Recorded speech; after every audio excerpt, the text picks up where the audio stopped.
The Time Machine. An Invention. By H.G. Wells. Chapter 1. Introduction. The time traveler, for so it would be convenient to speak of him, was expounding a recondite matter to us. His pale gray eyes shone and twinkled, and his usually pale face was flushed and animated.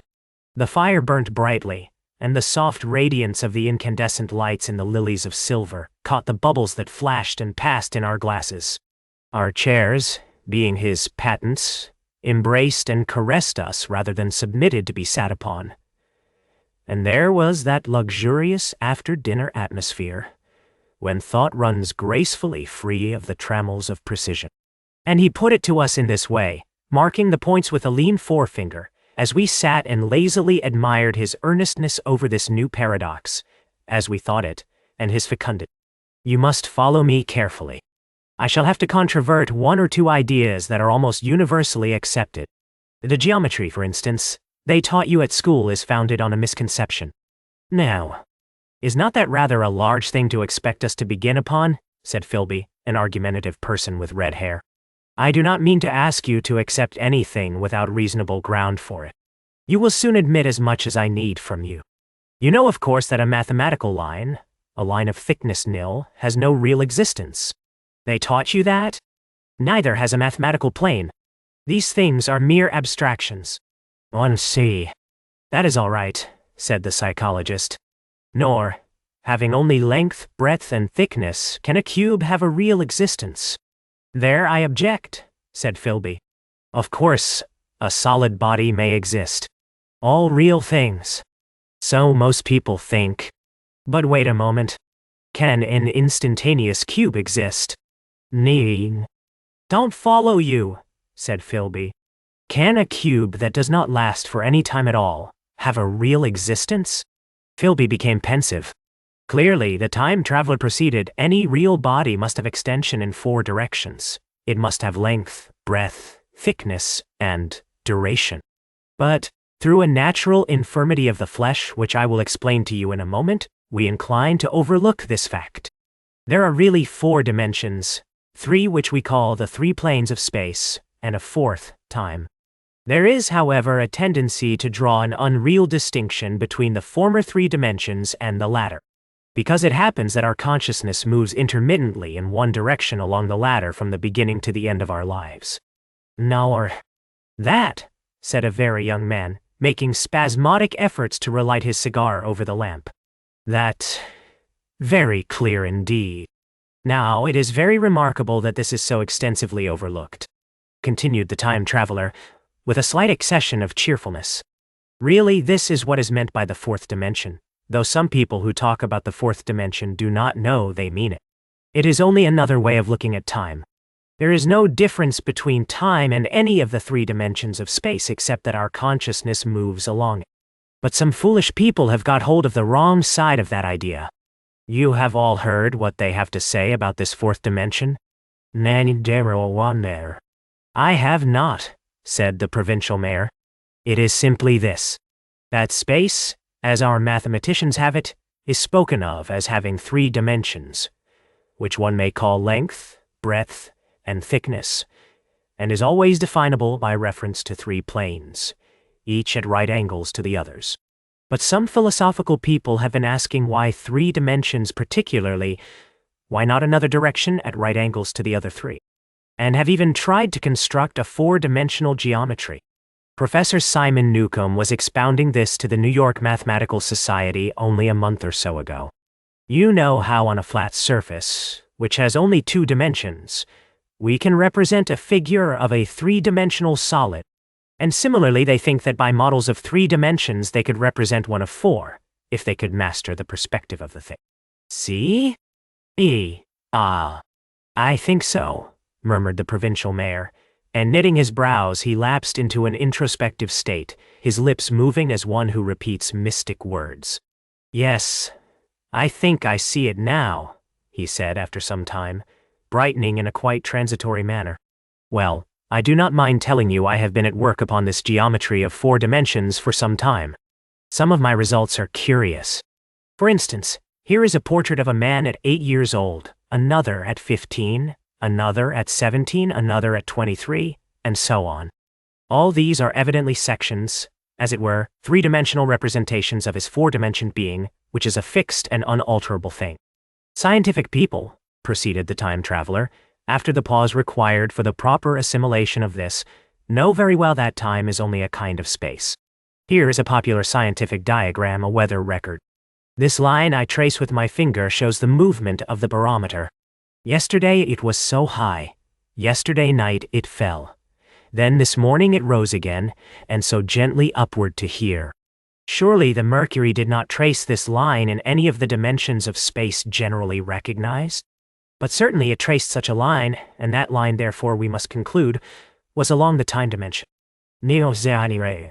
But, said the medical man, staring hard at a coal in the fire, if time is really only a fourth dimension of space, why is it? And why has it always been regarded as something different? And why cannot we move in time as we move about in the other dimensions of space? The time traveler smiled. Are you so sure we can move freely in space? Right and left we can go, backward and forward freely enough, and men always have done so. I admit we move freely in two dimensions. But how about up and down? Gravitation limits us there. None. Not exactly, said the medical man. There are balloons. But before the balloons, save for spasmodic jumping and the inequalities of the surface, man had no freedom of vertical movement. Still, they could move a little up and down, said the medical man. Easier, far easier down than up. And you cannot move at all in time, you cannot get away from the present moment. My dear sir, that is just where you are wrong. That is just where the whole world has gone wrong. We are always getting away from the present moment. Our mental existences, which are immaterial and have no dimensions, are passing along the time dimension with a uniform velocity from the cradle to the grave. Just as we should travel down. If we began our existence 50 miles above the Earth's surface. No. But the great difficulty is this, interrupted the psychologist. You can move about in all directions of space, but you cannot move about in time. Nadia. That is the germ of my great discovery. But you are wrong to say that we cannot move about in time. For instance, if I am recalling an incident very vividly, I go back to the instant of its occurrence. I become absent-minded, as you say. I jump back for a moment. Of course, we have no means of staying back for any length of time, any more than a savage or an animal has of staying 6 feet above the ground. But a civilized man is better off than the savage in this respect. He can go up against gravitation in a balloon, and why should he not hope that ultimately he may be able to stop or accelerate his drift along the time dimension, or even turn about and travel the other way? Now, nay. Oh, this, began Philby, is all. Why not? Said the time traveler. It's against reason, said Philby. What reason? Said the time traveler.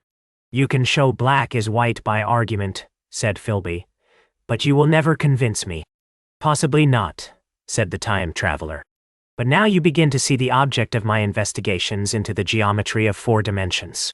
Long ago I had a vague inkling of a machine. To travel through time, exclaimed the very young man.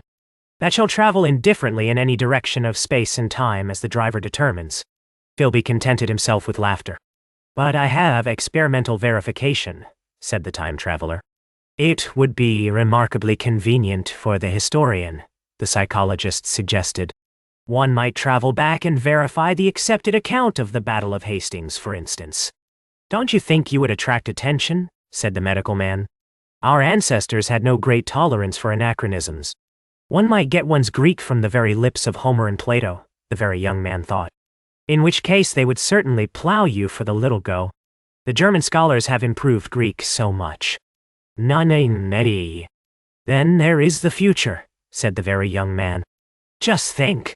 One might invest all one's money, leave it to accumulate at interest, and hurry on ahead.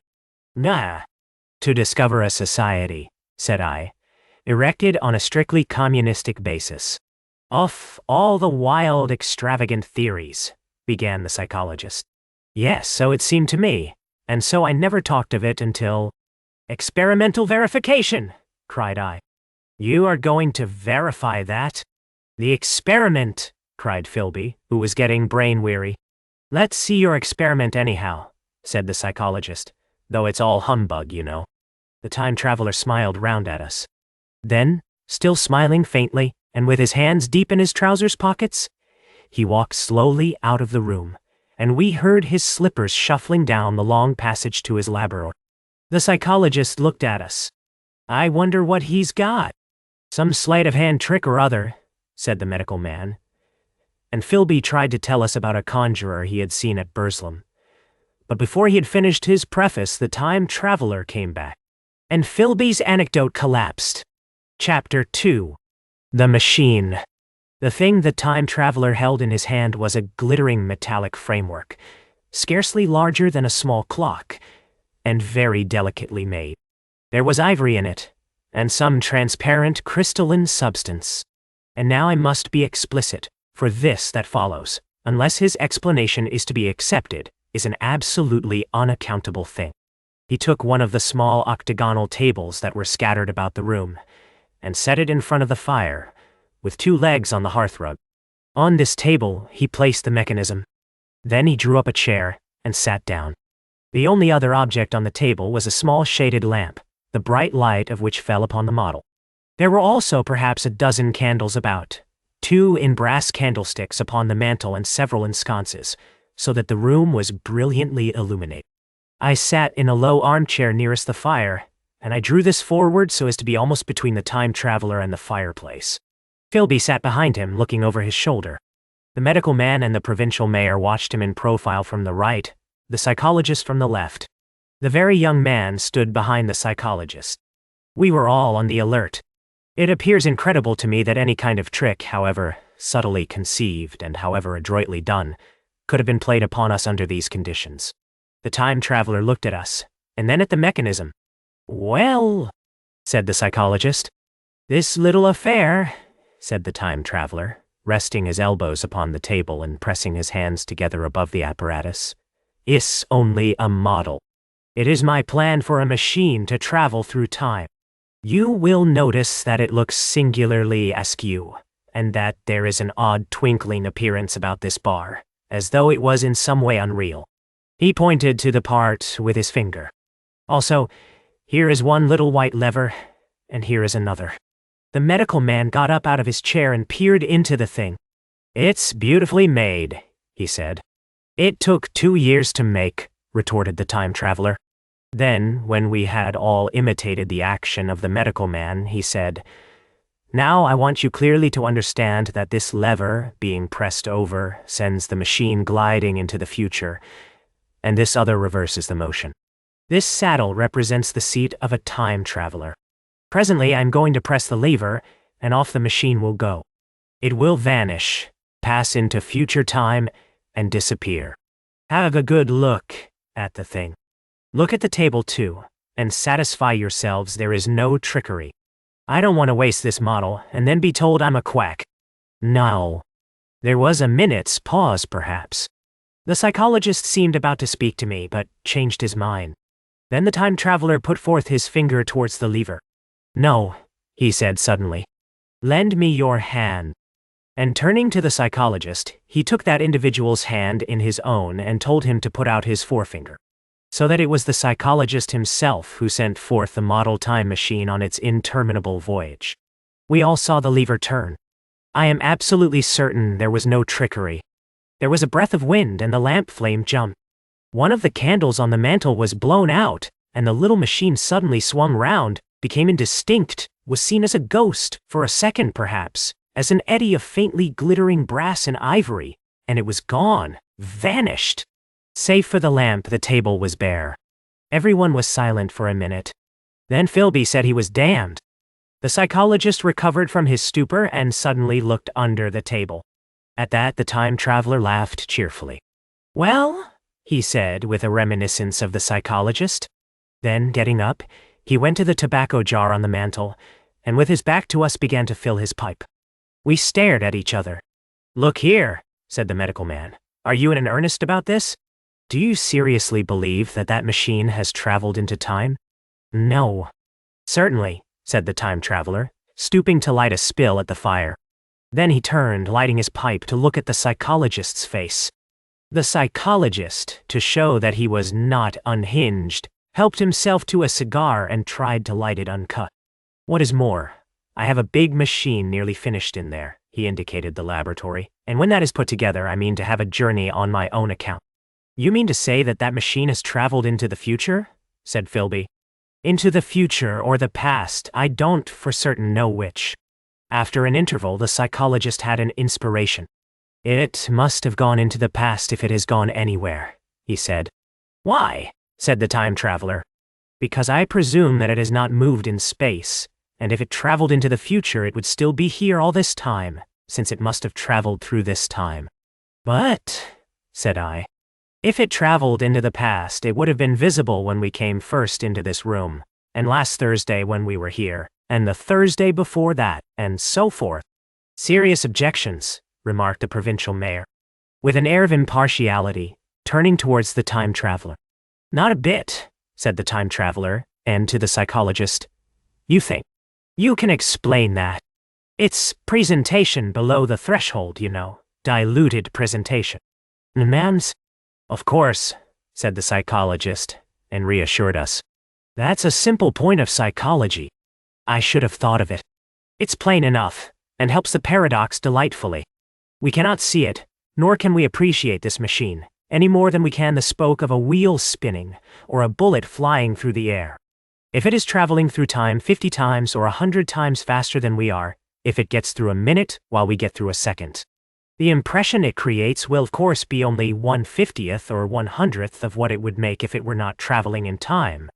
That's plain enough. He passed his hand through the space in which the machine had been. You see, he said, laughing. We sat and stared at the vacant table for a minute or so. Then the time traveler asked us what we thought of it all. It sounds plausible enough tonight, said the medical man, but wait until tomorrow. Wait for the common sense of the morning. Now, say. Would you like to see the time machine itself? Asked the time traveler. And therewith, taking the lamp in his hand, he led the way down the long, drafty corridor to his laboratory. I remember vividly the flickering light, his queer, broad head in silhouette, the dance of the shadows, how we all followed him, puzzled but incredulous. And how there in the laboratory we beheld a larger edition of the little mechanism which we had seen vanish from before our eyes. Parts were of nickel, parts of ivory, parts had certainly been filed or sawn out of rock crystal. The thing was generally complete, but the twisted crystalline bars lay unfinished upon the bench beside some sheets of drawings, and I took one up for a better look at it. Quartz it seemed to be. Look here, said the medical man. Are you perfectly serious? Or is this a trick, like that ghost you showed us last Christmas? No. Upon that machine, said the time traveler, holding the lamp aloft, I intend to explore time. Is that plain? I was never more serious in my life. None of us quite knew how to take it. I caught Philby's eye over the shoulder of the medical man, and he winked at me solemnly. Chapter 3. The time traveler returns. I think that at that time none of us quite believed in the time machine. The fact is, the time traveler was one of those men who are too clever to be believed. You never felt that you saw all round him. You always suspected some subtle reserve, some ingenuity in ambush, behind his lucid frankness. Had Philby shown the model and explained the matter in the time traveler's words, we should have shown him far less skepticism. For we should have perceived his motives. A pork butcher could understand Philby. But the time traveler had more than a touch of whim among his elements, and we distrusted him. Things that would have made the fame of a less clever man seemed tricks in his hands. It is a mistake to do things too easily. The serious people who took him seriously never felt quite sure of his deportment. They were somehow aware that trusting their reputations for judgment with him was like furnishing a nursery with eggshell china. So I don't think any of us said very much about time traveling in the interval between that Thursday and the next, though its odd potentialities ran, no doubt, in most of our minds. Its plausibility, that is, its practical incredibleness, the curious possibilities of anachronism and of utter confusion it suggested.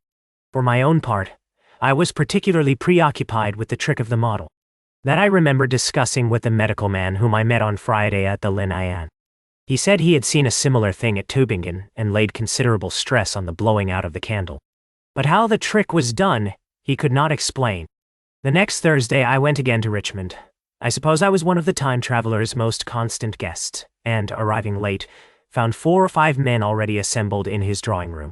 The medical man was standing before the fire with a sheet of paper in one hand and his watch in the other. I looked round for the time traveler, and "It's 7:30 now," said the medical man.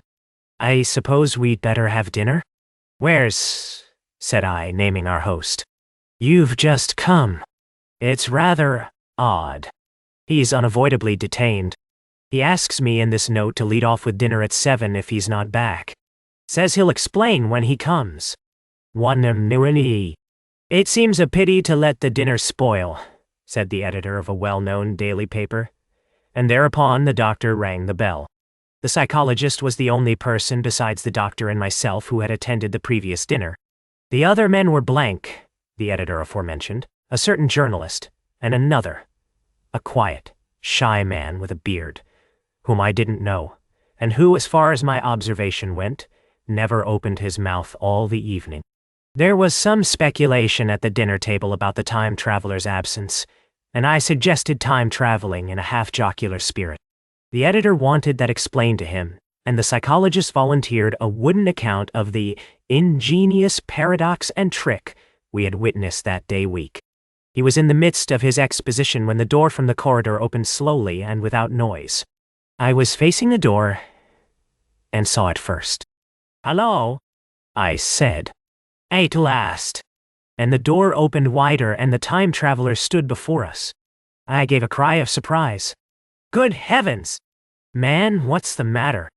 cried the medical man who saw him next. And the whole tableful turned towards the door. He was in an amazing plight. His coat was dusty and dirty, and smeared with green down the sleeves, his hair disordered, and as it seemed to me grayer, either with dust and dirt or because its color had actually faded. His face was ghastly pale, his chin had a brown cut on it, a cut half-healed. His expression was haggard and drawn, as by intense suffering. For a moment he hesitated in the doorway, as if he had been dazzled by the light. Then he came into the room. He walked with just such a limp as I have seen in footsore tramps. We stared at him in silence, expecting him to speak. He said not a word, but came painfully to the table and made a motion towards the wine. The editor filled a glass of champagne and pushed it towards him. He drained it, and it seemed to do him good, for he looked round the table, and the ghost of his old smile flickered across his face. "What on earth have you been up to, man?" said the doctor. The time traveler did not seem to hear. "Don't let me disturb you," he said, with a certain faltering articulation. "I'm all right." He stopped, held out his glass for more, and took it off at a draught. "That's good," he said. His eyes grew brighter, and a faint color came into his cheeks. His glance flickered over our faces with a certain dull approval, and then went round the warm and comfortable room. Then he spoke again, still as it were feeling his way among his words. "I'm going to wash and dress, and then I'll come down and explain things. Save me some of that mutton. I'm starving for a bit of meat." "Ah." He looked across at the editor, who was a rare visitor, and hoped he was all right. The editor began a question. "Tell you presently," said the time traveler. "I'm funny. Be all right in a minute." "Oh." He put down his glass and walked towards the staircase door.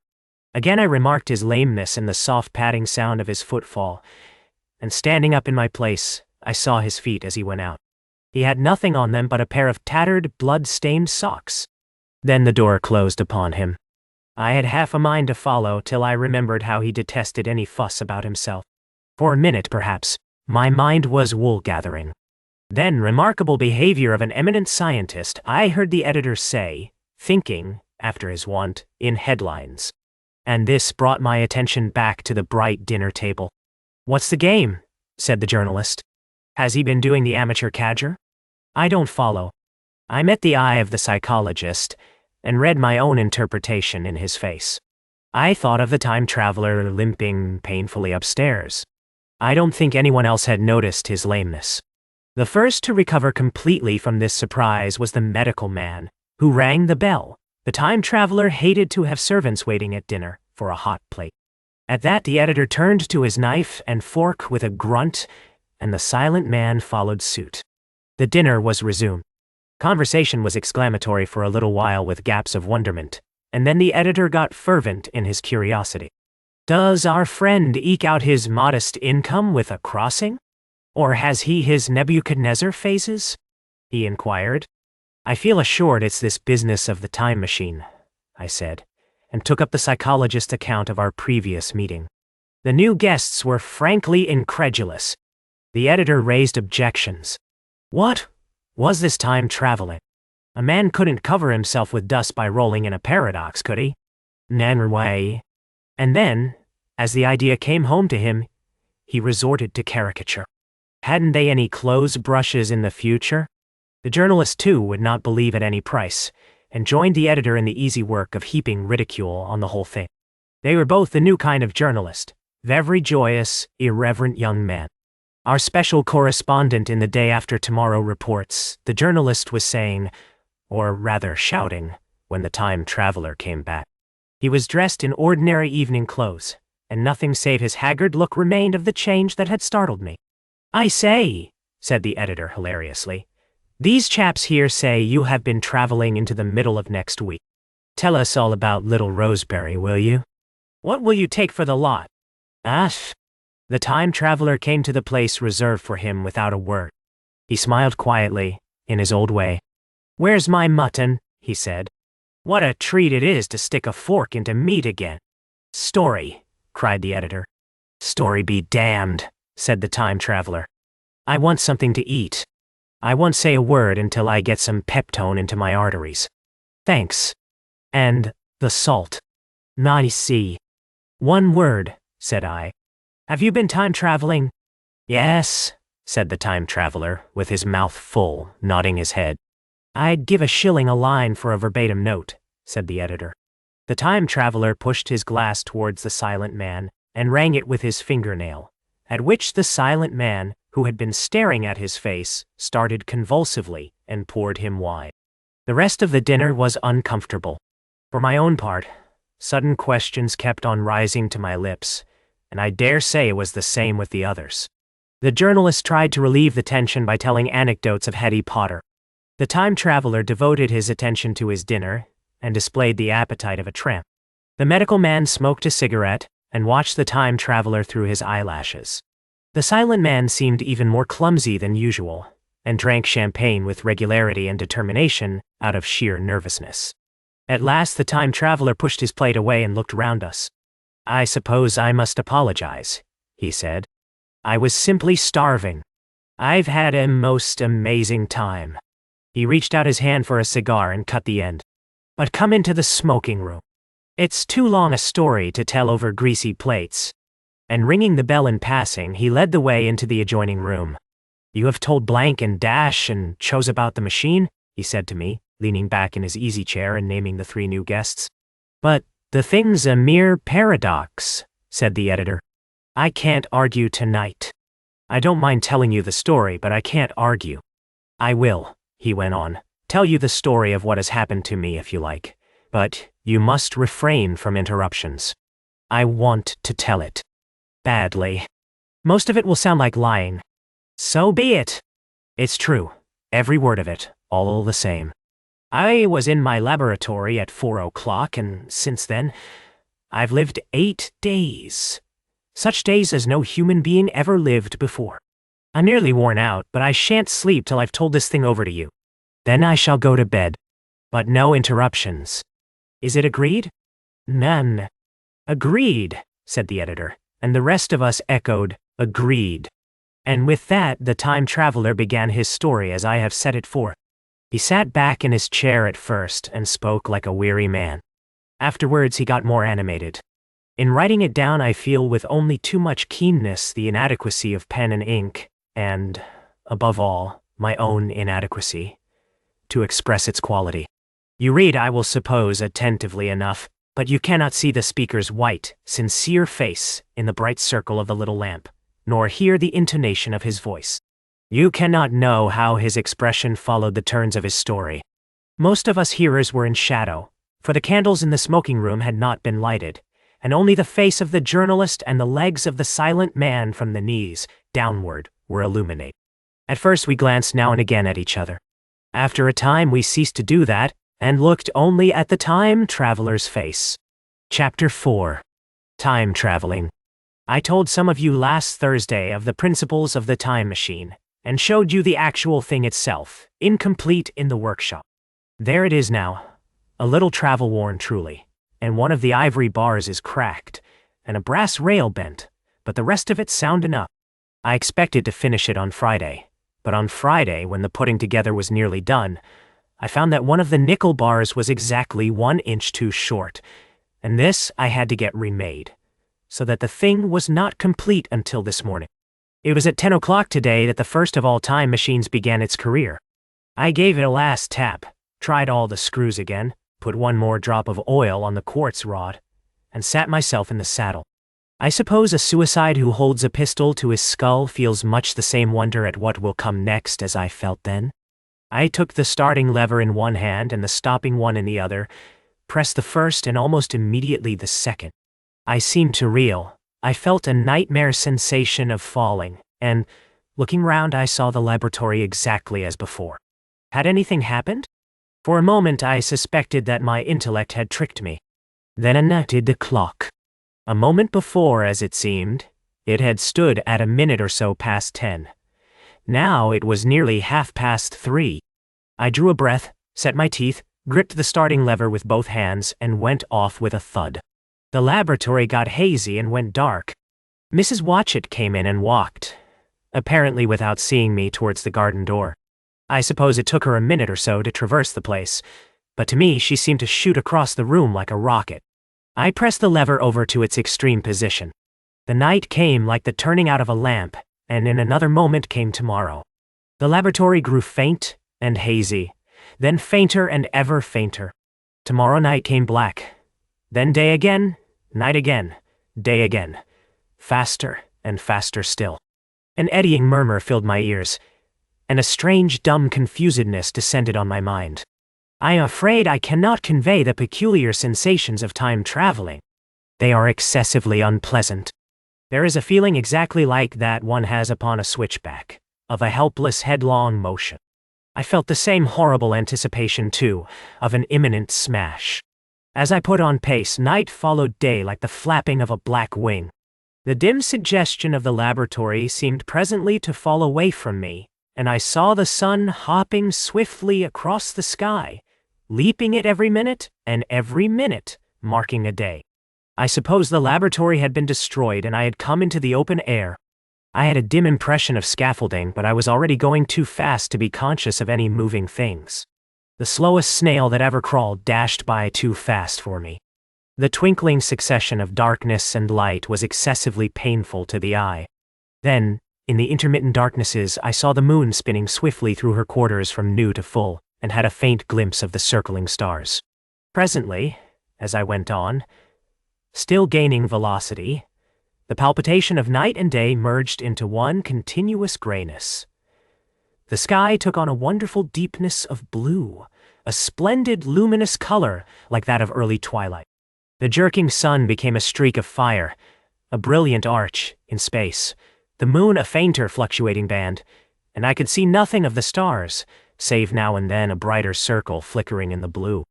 The landscape was misty and vague. I was still on the hillside upon which this house now stands, and the shoulder rose above me gray and dim. I saw trees growing and changing like puffs of vapor, now brown, now green. They grew, spread, shivered, and passed away. I saw huge buildings rise up faint and fair, and pass like dreams. The whole surface of the earth seemed changed, melting and flowing under my eyes. The little hands upon the dials that registered my speed raced round faster and faster. Presently I noted that the sunbelt swayed up and down from solstice to solstice in a minute or less, and that consequently my pace was over a year a minute. And minute by minute, the white snow flashed across the world and vanished, and was followed by the bright, brief green of spring. The unpleasant sensations of the start were less poignant now. They merged at last into a kind of hysterical exhilaration. I remarked indeed a clumsy swaying of the machine, for which I was unable to account. But my mind was too confused to attend to it, so with a kind of madness growing upon me, I flung myself into futurity. At first I scarce thought of stopping, scarce thought of anything but these new sensations. But presently a fresh series of impressions grew up in my mind, a certain curiosity and therewith a certain dread, until at last they took complete possession of me.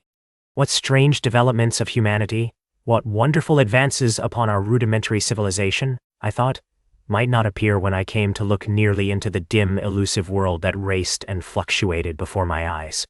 I saw great and splendid architecture rising about me, more massive than any buildings of our own time, and yet, as it seemed, built of glimmer and mist. I saw a richer green flow up the hillside and remain there without any wintry intermission. Even through the veil of my confusion, the earth seemed very fair. And so my mind came round to the business of stopping. The peculiar risk lay in the possibility of my finding some substance in the space which I or the machine occupy.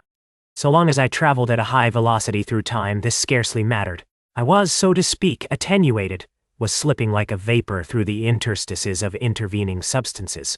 But to come to a stop involved the jamming of myself, molecule by molecule, into whatever lay in my way, meant bringing my atoms into such intimate contact with those of the obstacle that a profound chemical reaction, possibly a far-reaching explosion, would result, and blow myself and my apparatus out of all possible dimensions, into the unknown.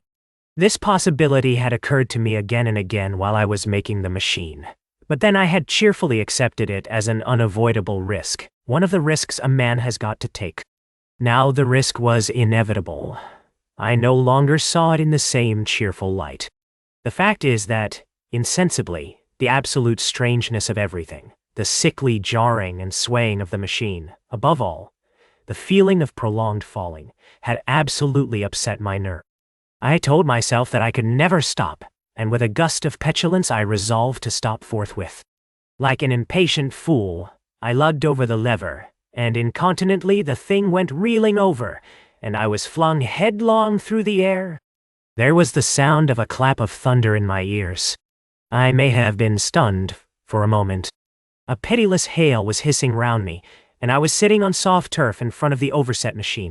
Everything still seemed gray, but presently I remarked that the confusion in my ears was gone. I looked around me. I was on what seemed to be a little lawn in a garden, surrounded by rhododendron bushes, and I noticed that their mauve and purple blossoms were dropping in a shower under the beating of the hailstones.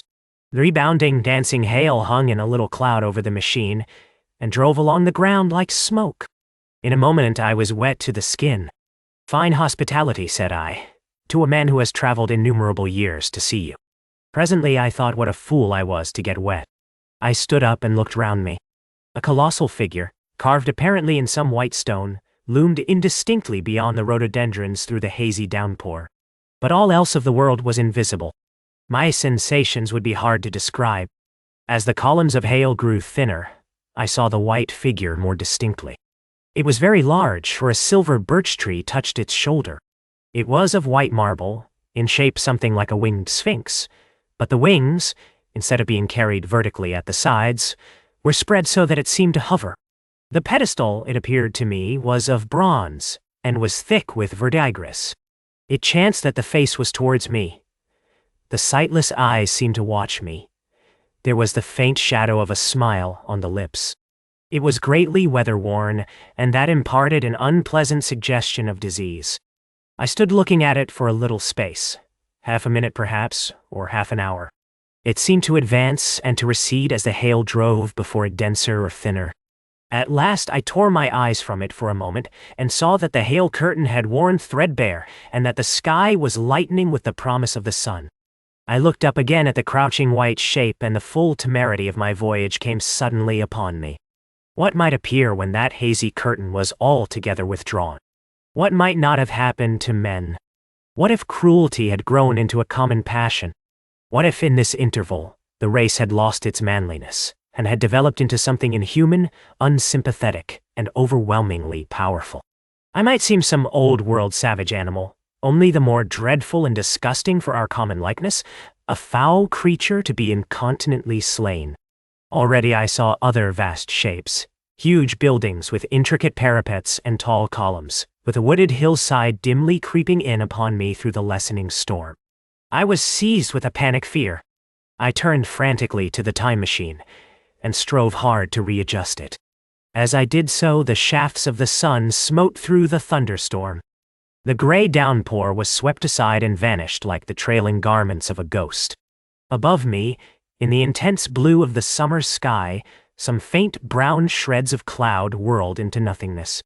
The great buildings about me stood out clear and distinct, shining with the wet of the thunderstorm, and picked out in white by the unmelted hailstones piled along their courses. I felt naked in a strange world. I felt as perhaps a bird may feel in the clear air, knowing the hawk wings above and will swoop. My fear grew to frenzy. I took a breathing space, set my teeth, and again grappled fiercely, wrist and knee, with the machine. It gave under my desperate onset and turned over. It struck my chin violently. One hand on the saddle, the other on the lever. I stood panting heavily in attitude to mount again. But with this recovery of a prompt retreat, my courage recovered. I looked more curiously and less fearfully at this world of the remote future. In a circular opening high up in the wall of the nearer house, I saw a group of figures clad in rich, soft robes.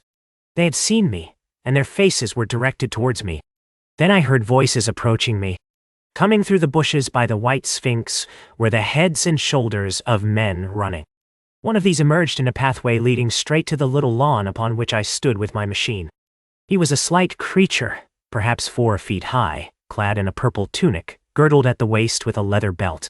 Sandals or buskins, I could not clearly distinguish which, were on his feet. His legs were bare to the knees, and his head was bare. Noticing that, I noticed for the first time how worn the air was. He struck me as being a very beautiful and graceful creature, but indescribably frail. His flushed face reminded me of the more beautiful kind of consumptive, that hectic beauty of which we used to hear so much. At the sight of him, I suddenly regained confidence. I took my hands from the machine. Chapter 5. In the Golden Age. In another moment we were standing face to face, I and this fragile thing out of futurity. He came straight up to me and laughed into my eyes. The absence from his bearing of any sign of fear struck me at once. Then he turned to the 2 others who were following him and spoke to them in a strange and very sweet and liquid tongue. There were others coming, and presently a little group of perhaps 8 or 10 of these exquisite creatures were about me. One of them addressed me. It came into my head, oddly enough, that my voice was too harsh and deep for them. So I shook my head and, pointing to my ears, shook it again. He came a step forward, hesitated, and then touched my hand.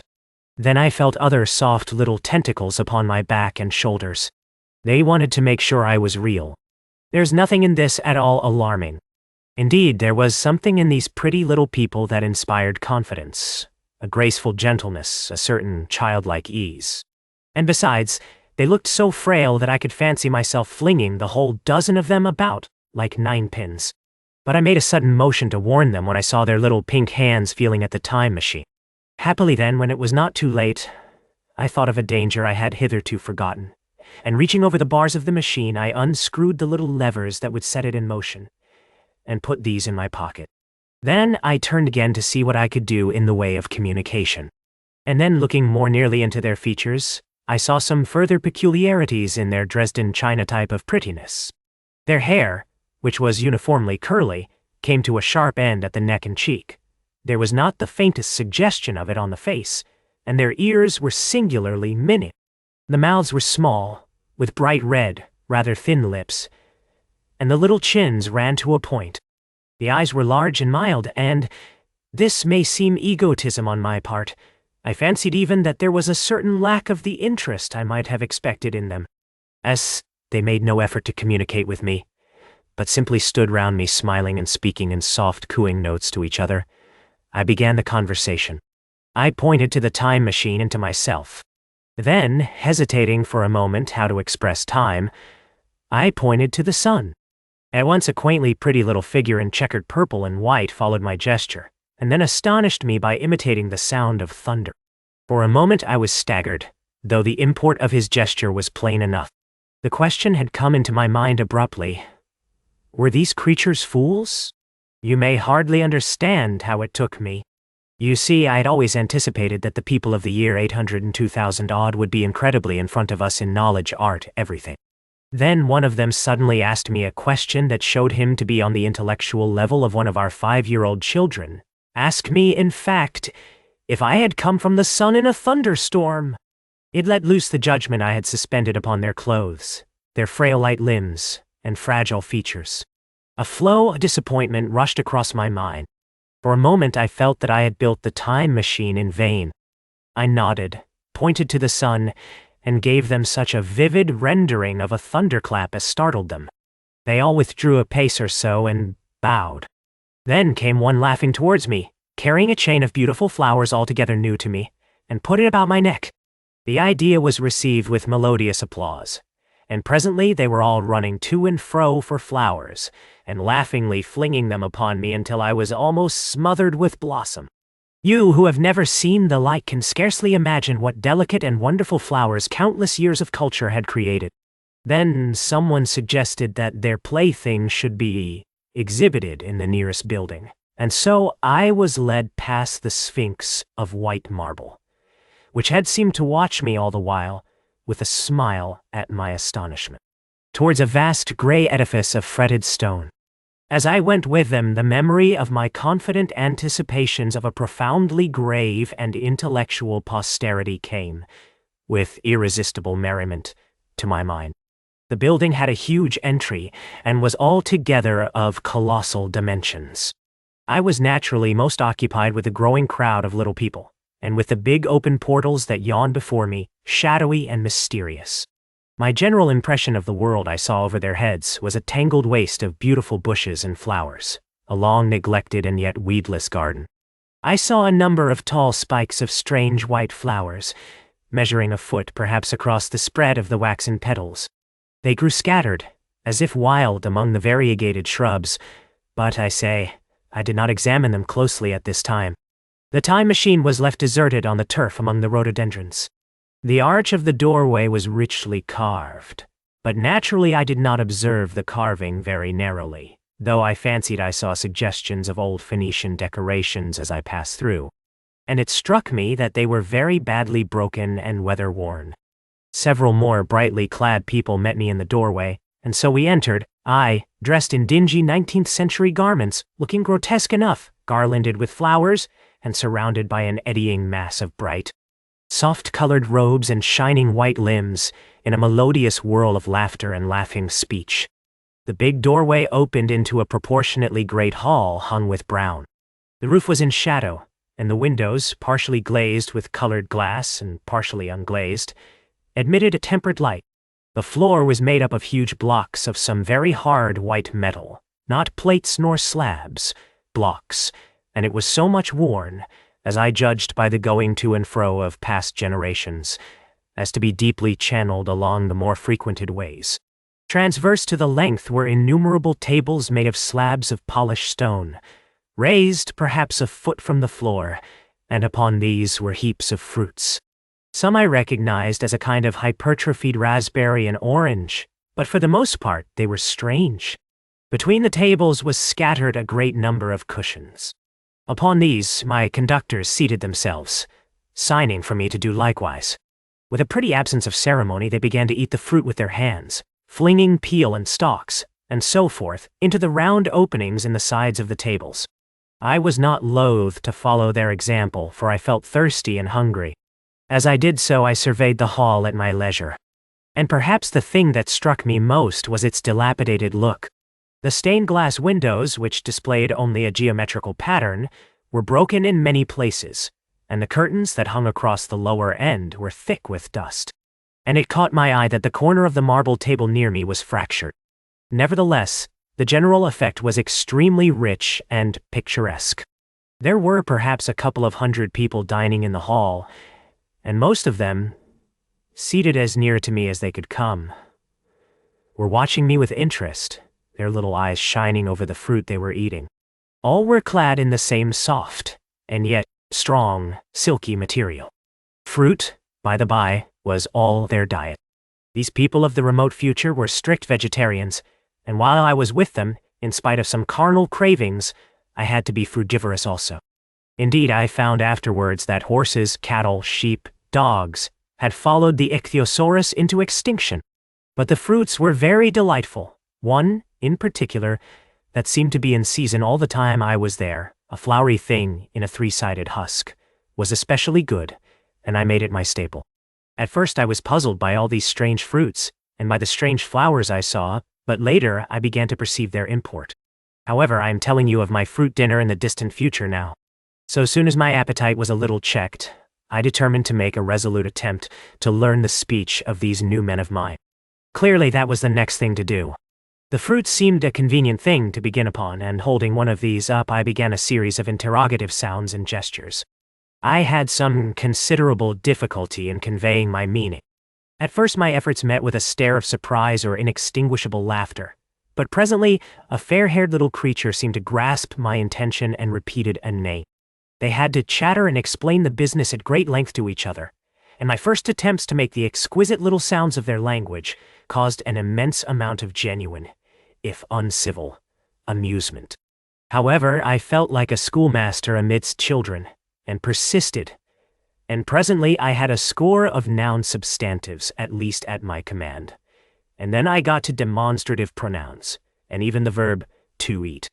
But it was slow work, and the little people soon tired and wanted to get away from my interrogations, so I determined, rather of necessity, to let them give their lessons in little doses when they felt inclined.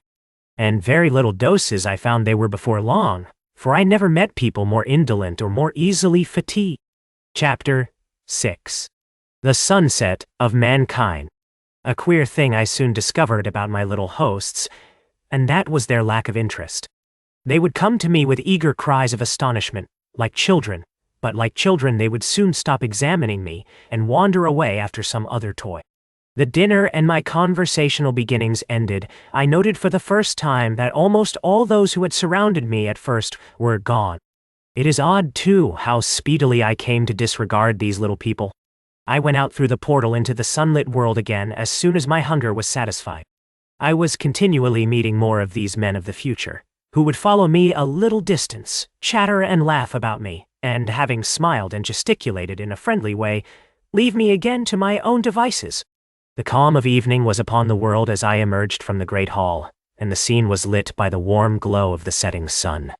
At first, things were very confusing. Everything was so entirely different from the world I had known, even the flowers. The big building I had left was situated on the slope of a broad river valley, but the Thames had shifted, perhaps a mile from its present position. I resolved to mount to the summit of a crest, perhaps a mile and a half away, from which I could get a wider view of this our planet in the year 800-2701 AD. For that, I should explain, was the date the little dials of my machine recorded. As I walked, I was watching for every impression that could possibly help to explain the condition of ruinous splendor in which I found the world, for ruinous it was.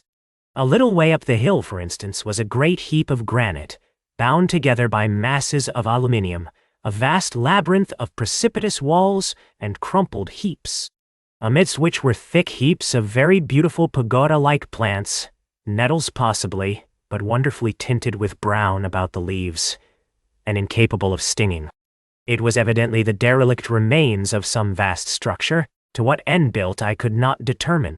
It was here that I was destined, at a later date, to have a very strange experience, the first intimation of a still stranger discovery, but of that I will speak in its proper place. Looking round with a sudden thought, from a terrace on which I rested for a while, I realized that there were no small houses to be seen. Apparently the single house, and possibly even the household, had vanished. Here and there among the greenery were palace-like buildings, but the house and the cottage, which formed such characteristic features of our own English landscape, had disappeared. Communism, said I to myself. And on the heels of that came another thought. I looked at the half-dozen little figures that were following me. Then, in a flash, I perceived that all had the same form of costume, the same soft, hairless visage, and the same girlish rotundity of limb. It may seem strange, perhaps, that I had not noticed this before, but everything was so strange. Now I saw the fact plainly enough.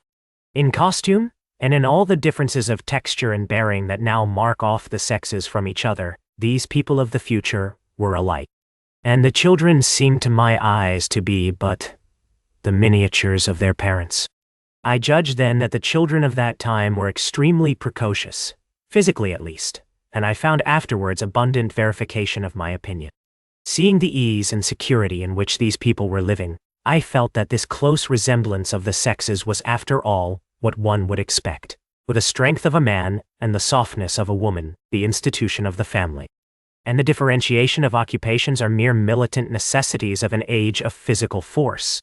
Where population is balanced and abundant, much childbearing becomes an evil rather than a blessing to the state. Where violence comes but rarely and offspring are secure, there is less necessity. Indeed, there is no necessity for an efficient family, and the specialization of the sexes with reference to their children's needs disappears. We see some beginnings of this even in our own time, and in this future age it was complete. This, I must remind you, was my speculation at the time. Later, I was to appreciate how far it fell short of the reality. While I was musing upon these things, my attention was attracted by a pretty little structure, like a well under a cupola. I thought in a transitory way of the oddness of wells still existing, and then resumed the thread of my speculations. There were no large buildings towards the top of the hill, and as my walking powers were evidently miraculous, I was presently left alone for the first time. With a strange sense of freedom and adventure, I pushed on up to the crest. There I found a seat of some yellow metal that I did not recognize, corroded in places with a kind of pinkish rust, and half smothered in soft moss, the armrests cast and filed into the resemblance of griffins' heads. I sat down on it, and I surveyed the broad view of our old world under the sunset of that long day. It was as sweet and fair a view as I have ever seen.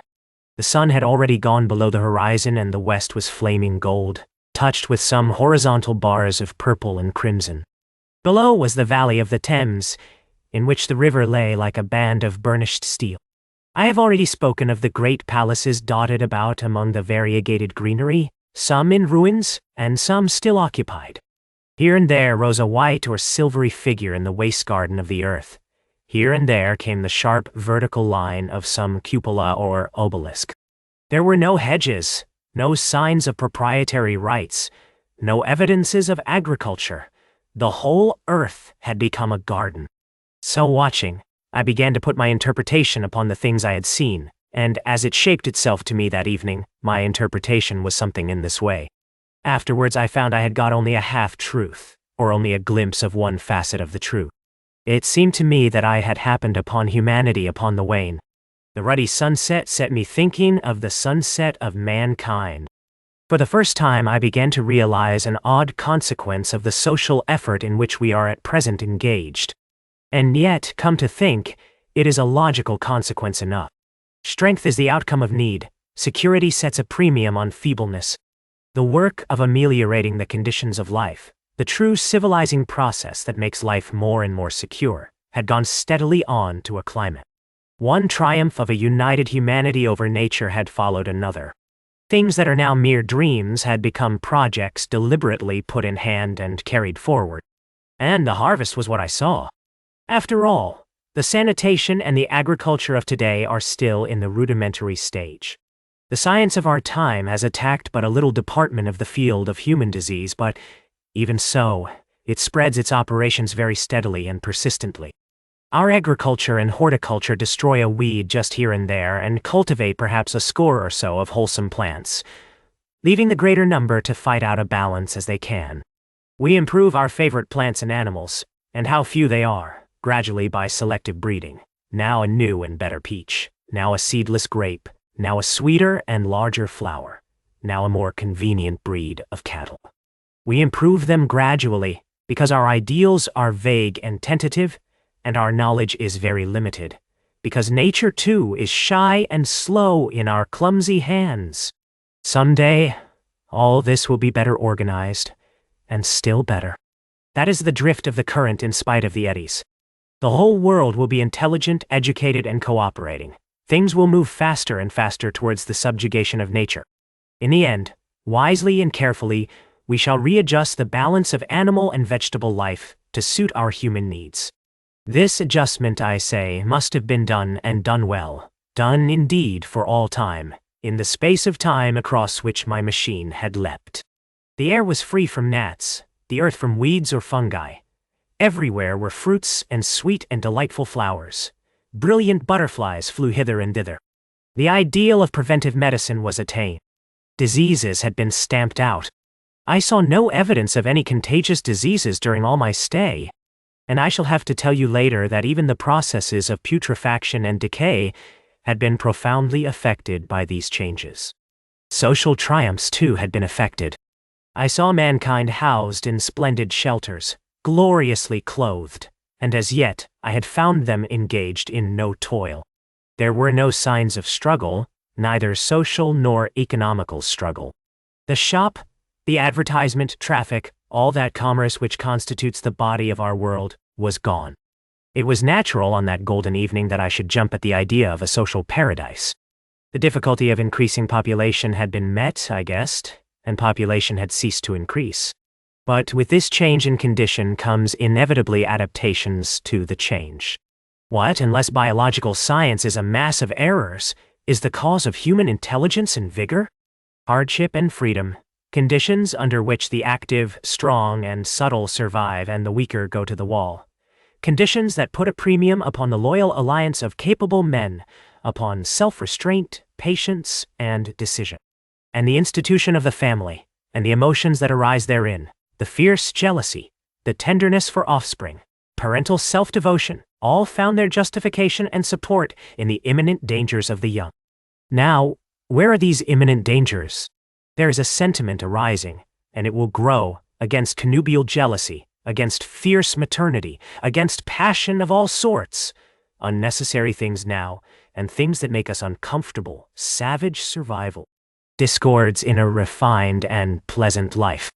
I thought of the physical slightness of the people, their lack of intelligence and those big, abundant ruins, and it strengthened my belief in a perfect conquest of nature. For after the battle comes quiet.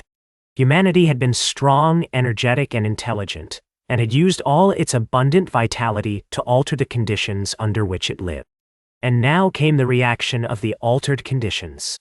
Under the new conditions of perfect comfort and security, that restless energy, that with us is strength, would become weakness. Even in our own time, certain tendencies and desires, once necessary to survival, are a constant source of failure. Physical courage and the love of battle, for instance, are no great help, may even be hindrances to a civilized man. And in a state of physical balance and security, power, intellectual as well as physical, would be out of place. For countless years I judged there had been no danger of war or solitary violence, no danger from wild beasts, no wasting disease to require strength of constitution, no need of toil. For such a life, what we should call the weak are as well equipped as the strong, are indeed no longer weak. Better equipped indeed they are, for the strong would be fretted by an energy for which there was no outlet. No doubt the exquisite beauty of the buildings I saw was the outcome of the last surgings of the now purposeless energy of mankind, before it settled down into perfect harmony with the conditions under which it lived, the flourish of that triumph which began the last great peace. This has ever been the fate of energy and security. It takes to art and to eroticism, and then come languor and decay. Even this artistic impetus would at last die away, had almost died in the time I saw. To adorn themselves with flowers, to dance, to sing in the sunlight, so much was left of the artistic spirit, and no more. Even that would fade in the end into a contented inactivity. We are kept keen on the grindstone of pain and necessity, and it seemed to me that here was that hateful grindstone broken at last. As I stood there in the gathering dark, I thought that in this simple explanation I had mastered the problem of the world, mastered the whole secret of these delicious people. Possibly the checks they had devised for the increase of population had succeeded too well, and their numbers had rather diminished than kept stationary. That would account for the abandoned ruins. Very simple was my explanation, and plausible enough, as most wrong theories are. Chapter 7. A sudden shock. As I stood there musing over this too perfect triumph of man, the full moon, yellow and gibbous, came up out of an overflow of silver light in the northeast. The bright little figures ceased to move about below. A noiseless owl flitted by, and I shivered with the chill of the night. I determined to descend and find where I could sleep. I looked for the building I knew. Then my eye traveled along to the figure of the white sphinx upon the pedestal of bronze, growing distinct as the light of the rising moon grew brighter. I could see the silver birch against it. There was the tangle of rhododendron bushes, black in the pale light, and there was the little lawn. I looked at the lawn again. A queer doubt chilled my complacency. No, said I stoutly to myself, that was not the lawn. But it was the lawn. For the white, leprous face of the Sphinx was towards it. Can you imagine what I felt as this conviction came home to me? But you cannot. The time machine was gone. At once, like a lash across the face, came the possibility of losing my own age, of being left helpless in this strange new world. The bare thought of it was an actual physical sensation. I could feel it grip me at the throat and stop my breathing. In another moment I was in a passion of fear and running with great leaping strides down the slope. Once I fell headlong and cut my face. I lost no time in stanching the blood, but jumped up and ran on, with a warm trickle down my cheek and chin. All the time I ran I was saying to myself, they have moved it a little, pushed it under the bushes out of the way. Nevertheless, I ran with all my might. All the time, with the certainty that sometimes comes with excessive dread. I knew that such assurance was folly, knew instinctively that the machine was removed out of my reach. My breath came with pain. I suppose I covered the whole distance from the hill crest to the little lawn, 2 miles perhaps, in 10 minutes. And I am not a young man. I cursed aloud as I ran at my confident folly in leaving the machine, wasting good breath thereby. I cried aloud, and none answered. Not a creature seemed to be stirring in that moonlit world. When I reached the lawn, my worst fears were realized. Not a trace of the thing was to be seen. I felt faint and cold when I faced the empty space among the black tangle of bushes. I ran round it furiously as if the thing might be hidden in a corner, and then stopped abruptly, with my hands clutching my hair. Above me towered the Sphinx, upon the bronze pedestal, white, shining, leprous, in the light of the rising moon. It seemed to smile in mockery of my dismay. I might have consoled myself by imagining the little people had put the mechanism in some shelter for me, had I not felt assured of their physical and intellectual inadequacy. That is what dismayed me, the sense of some hitherto unsuspected power, through whose intervention my invention had vanished. Yet, for one thing I felt assured. Unless some other age had produced its exact duplicate, the machine could not have moved in time. The attachment of the levers, I will show you the method later, prevented anyone from tampering with it in that way when they were removed. It had moved, and was hid, only in space. But then, where could it be? I think I must have had a kind of frenzy. I remember running violently in and out among the moonlit bushes all round the Sphinx, and startling some white animal that in the dim light I took for a small deer. I remember too, late that night, beating the bushes with my clenched fist until my knuckles were gashed and bleeding from the broken twigs. Then, sobbing and raving in my anguish of mind, I went down to the great building of stone. The big hall was dark, silent, and deserted. I slipped on the uneven floor and fell over one of the malachite tables, almost breaking my shin. I lit a match and went on past the dusty curtains of which I have told you. There I found a second great hall covered with cushions, upon which perhaps a score or so of the little people were sleeping. I have no doubt they found my second appearance strange enough, coming suddenly out of the quiet darkness with inarticulate noises and the splutter and flare of a match. For they had forgotten about matches. Where is my time machine? I began, bawling like an angry child, laying hands upon them and shaking them up together. It must have been very queer to them. Some laughed. Most of them looked sorely frightened. When I saw them standing round me, it came into my head that I was doing as foolish a thing as it was possible for me to do under the circumstances, in trying to revive the sensation of fear. For reasoning from their daylight behavior, I thought that fear must be forgotten. Abruptly, I dashed down the match, and knocking one of the people over in my course, went blundering across the big dining hall again, out under the moonlight. I heard cries of terror, and their little feet running and stumbling this way and that. I do not remember all I did as the moon crept up the sky.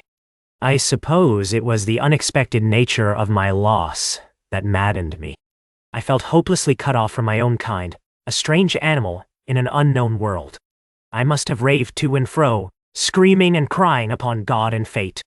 I have a memory of horrible fatigue, as the long night of despair wore away, of looking in this impossible place and that, of groping among moonlit ruins and touching strange creatures in the black shadows. At last, of lying on the ground near the Sphinx and weeping with absolute wretchedness, even anger at the folly of leaving the machine having leaked away with my strength. I had nothing left but misery. Then I slept, and when I woke again, it was full day, and a couple of sparrows were hopping round me on the turf within reach of my arm. I sat up in the freshness of the morning, trying to remember how I had got there, and why I had such a profound sense of desertion and despair. Then things came clear in my mind. With the plain, reasonable daylight, I could look my circumstances fairly in the face. I saw the wild folly of my frenzy overnight, and I could reason with myself. Suppose the worst? I said. Suppose the machine altogether lost, perhaps destroyed. It behoves me to be calm and patient, to learn the way of the people, to get a clear idea of the method of my loss, and the means of getting materials and tools, so that in the end, perhaps, I may make another. That would be my only hope. A poor hope, perhaps, but better than despair. And after all, it was a beautiful and curious world. But probably the machine had only been taken away. Still, I must be calm and patient, find its hiding place, and recover it by force or cunning. And with that, I scrambled to my feet and looked about me, wondering where I could bathe. I felt weary, stiff, and travel-soiled. The freshness of the morning made me desire an equal freshness. I had exhausted my emotion. Indeed, as I went about my business, I found myself wondering at my intense excitement overnight. I made a careful examination of the ground about the little lawn. I wasted some time in futile questionings, conveyed, as well as I was able, to such of the little people as came by. They all failed to understand my gestures. Some were simply stolid. Some thought it was a jest and laughed at me. I had the hardest task in the world to keep my hands off their pretty laughing faces. It was a foolish impulse, but the devil begotten of fear and blind anger was ill-curbed and still eager to take advantage of my perplexity. The turf gave better counsel. I found a groove ripped in it, about midway between the pedestal of the Sphinx and the marks of my feet, where, on arrival, I had struggled with the overturned machine. There were other signs of removal about, with queer and narrow footprints like those I could imagine made by a sloth. This directed my closer attention to the pedestal. It was, as I think I have said, of bronze. It was not a mere block, but highly decorated with deep-framed panels on either side. I went and rapped at these. The pedestal was hollow. Examining the panels with care, I found them discontinuous with the frames. There were no handles or keyholes, but possibly the panels, if they were doors, as I supposed, opened from within. One thing was clear enough to my mind. It took no very great mental effort to infer that my time machine was inside that pedestal. But how it got there was a different problem. I saw the heads of two orange-clad people coming through the bushes and under some blossom-covered apple trees towards me. I turned smiling to them and beckoned them to me. They came, and then, pointing to the bronze pedestal, I tried to intimate my wish to open it. But at my first gesture towards this, they behaved very oddly. I don't know how to convey their expression to you. Suppose you were to use a grossly improper gesture to a delicate-minded woman, it is how she would look. They went off as if they had received the last possible insult. I tried a sweet-looking little chap in white next, with exactly the same result. Somehow, his manner made me feel ashamed of myself. But, as you know, I wanted the time machine, and I tried him once more. As he turned off like the others, my temper got the better of me. In 3 strides I was after him, had him by the loose part of his robe round the neck, and began dragging him towards the Sphinx. Then I saw the horror and repugnance of his face, and all of a sudden I let him go. But I was not beaten yet. I banged with my fist at the bronze panels. I thought I heard something stir inside. To be explicit, I thought I heard a sound like a chuckle, but I must have been mistaken. Then I got a big pebble from the river, and came and hammered till I had flattened a coil in the decorations, and the verdigris came off in powdery flakes. The delicate little people must have heard me hammering in gusty outbreaks a mile away on either hand, but nothing came of it. I saw a crowd of them upon the slopes, looking furtively at me. At last, hot and tired, I sat down to watch the place. But I was too restless to watch long. I am too occidental for a long vigil.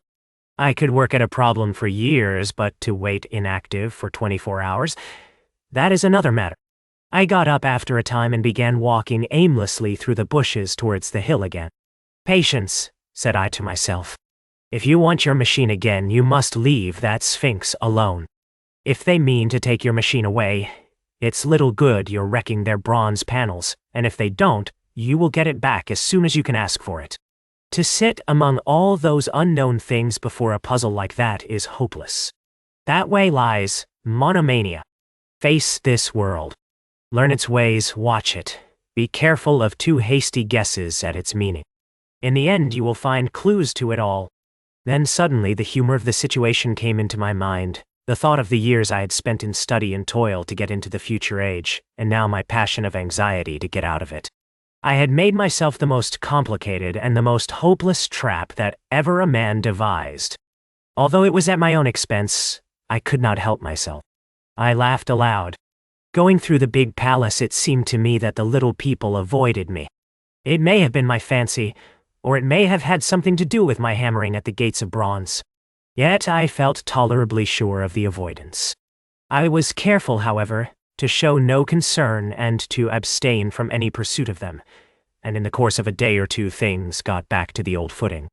I made what progress I could in the language, and in addition I pushed my explorations here and there. Either I missed some subtle point or their language was excessively simple, almost exclusively composed of concrete substantives and verbs. There seemed to be few, if any, abstract terms or little use of figurative language. Their sentences were usually simple and of 2 words, and I failed to convey or understand any but the simplest propositions.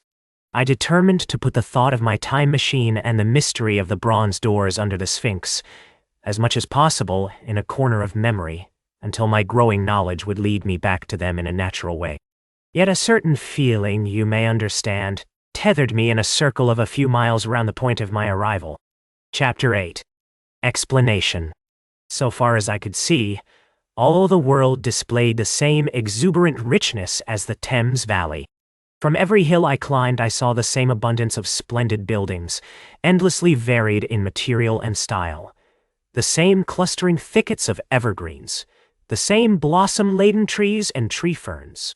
Here and there water shone like silver, and beyond, the land rose into blue undulating hills, and so faded into the serenity of the sky. A peculiar feature, which presently attracted my attention, was the presence of certain circular wells, several, as it seemed to me, of a very great depth. One lay by the path up the hill which I had followed during my first walk. Like the others, it was rimmed with bronze, curiously wrought, and protected by a little cupola from the rain. Sitting by the side of these wells, and peering down into the shafted darkness, I could see no gleam of water, nor could I start any reflection with a lighted match. But in all of them I heard a certain sound, a thud, thud, thud, like the beating of some big engine, and I discovered, from the flaring of my matches, that a steady current of air set down the shafts. Further, I threw a scrap of paper into the throat of one, and instead of fluttering slowly down, it was at once sucked swiftly out of sight. After a time, too, I came to connect these wells with tall towers standing here and there upon the slopes, for above them there was often just such a flicker in the air as one sees on a hot day above a sun-scorched beach. Putting things together, I reached a strong suggestion of an extensive system of subterranean ventilation, whose true import it was difficult to imagine. I was at first inclined to associate it with the sanitary apparatus of these people. It was an obvious conclusion, but it was absolutely wrong. And here I must admit that I learnt very little of drains and bells and modes of conveyance, and the like conveniences, during my time in this real future. In some of these visions of utopias and coming times which I have read, there is a vast amount of detail about building and social arrangements and so forth. But while such details are easy enough to obtain when the whole world is contained in one's imagination, they are altogether inaccessible to a real traveler amid such realities as I found here. Conceive the tale of London which a Negro, fresh from Central Africa, would take back to his tribe. What would he know of railway companies, of social movements, of telephone and telegraph wires, of the parcels delivery company and postal orders, and the like? Yet we, at least, should be willing enough to explain these things to him. And even of what he knew, how much could he make his untraveled friend either apprehend or believe? Then, think how narrow the gap between a Negro and a white man of our own times, and how wide the interval between myself and these of the Golden Age. I was sensible of much which was unseen, and which contributed to my comfort, but save for a general impression of automatic organization, I fear I can convey very little of the difference to your mind. In the matter of sepulture, for instance, I could see no signs of crematoria nor anything suggestive of tombs. But it occurred to me that, possibly, there might be cemeteries or crematoria somewhere beyond the range of my explorings. This, again, was a question I deliberately put to myself, and my curiosity was at first entirely defeated upon the point. The thing puzzled me, and I was led to make a further remark, which puzzled me still more, that aged and firm among this people there were none. I must confess that my satisfaction with my first theories of an automatic civilization and a decadent humanity did not long endure. Yet I could think of no other. Let me put my difficulties. The several big palaces I had explored were mere living places, great dining halls and sleeping apartments. I could find no machinery, no appliances of any kind. Yet these people were clothed in pleasant fabrics that must at times need renewal, and their sandals, though undecorated, were fairly complex specimens of metalwork. Somehow such things must be made, and the little people displayed no vestige of a creative tendency. There were no shops, no workshops, no sign of importations among them. They spent all their time in playing gently, in bathing in the river, in making love in a half-playful fashion, in eating fruit, and sleeping. I could not see how things were kept going. Then again, about the time machine. Something, I knew not what, had taken it into the hollow pedestal of the White Sphinx. Why? For the life of me I could not imagine. Those waterless wells, too, those flickering pillars. I felt I lacked a clue. I felt, how shall I put it? Suppose you found an inscription, with sentences here and there in excellent plain English, and interpolated therewith, others made up of words, of letters even, absolutely unknown to you? Well, on the third day of my visit, that was how the world of 802,701 presented itself to me. That day, too, I made a friend, of a sort. It happened that, as I was watching some of the little people bathing in a shallow, one of them was seized with cramp and began drifting downstream. The main current ran rather swiftly, but not too strongly for even a moderate swimmer. It will give you an idea, therefore, of the strange deficiency in these creatures, when I tell you that none made the slightest attempt to rescue the weakly crying little thing which was drowning before their eyes. When I realized this, I hurriedly slipped off my clothes, and, wading in at a point lower down, I caught the poor mite and drew her safe to land. A little rubbing of the limbs soon brought her round, and I had the satisfaction of seeing she was all right before I left her. I had got to such a low estimate of her kind that I did not expect any gratitude from her. In that, however, I was wrong. This happened in the morning. In the afternoon I met my little woman, as I believe it was, as I was returning towards my center from an exploration, and she received me with cries of delight and presented me with a big garland of flowers, evidently made for me and me alone. The thing took my imagination. Very possibly I had been feeling desolate. At any rate, I did my best to display my appreciation of the gift. We were soon seated together in a little stone arbor, engaged in conversation, chiefly of smiles. The creature's friendliness affected me exactly as a child's might have done. We passed each other flowers and she kissed my hands. I did the same to hers. Then I tried talk and found that her name was Weena, which, though I don't know what it meant, somehow seemed appropriate enough. That was the beginning of a queer friendship which lasted a week, and ended, as I will tell you. She was exactly like a child. She wanted to be with me always. She tried to follow me everywhere, and on my next journey out and about it went to my heart to tire her down and leave her at last, exhausted and calling after me rather plaintively. But the problems of the world had to be mastered. I had not, I said to myself, come into the future to carry on a miniature flirtation. Yet her distress when I left her was very great. Her expostulations at the parting were sometimes frantic, and I think, altogether, I had as much trouble as comfort from her devotion. Nevertheless, she was, somehow, a very great comfort. I thought it was mere childish affection that made her cling to me. Until it was too late, I did not clearly know what I had inflicted upon her when I left her. Nor until it was too late did I clearly understand what she was to me. For, by merely seeming fond of me, and showing in her weak, futile way that she cared for me, the little doll of a creature presently gave my return to the neighborhood of the White Sphinx almost the feeling of coming home. And I would watch for her tiny figure of white and gold so soon as I came over the hill.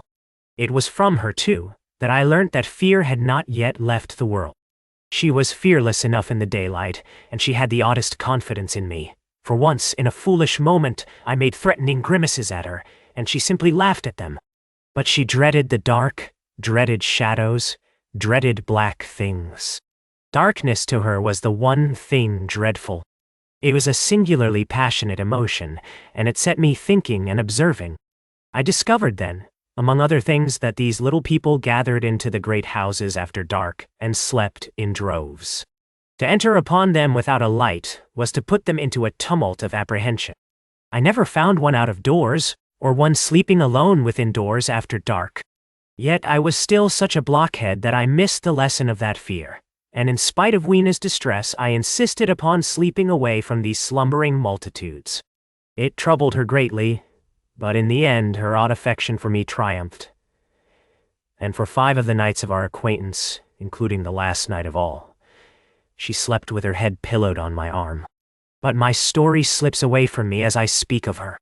It must have been the night before her rescue that I was awakened about dawn. I had been restless, dreaming most disagreeably that I was drowned, and that sea anemones were feeling over my face with their soft palps. I woke with a start, and with an odd fancy that some grayish animal had just rushed out of the chamber. I tried to get to sleep again, but I felt restless and uncomfortable. It was that dim gray hour when things are just creeping out of darkness, when everything is colorless and clear-cut, and yet unreal. I got up and went down into the great hall, and so out on the flagstones in front of the palace. I thought I would make a virtue of necessity and see the sunrise. The moon was setting, and the dying moonlight and the first pallor of dawn were mingled in a ghastly half-light.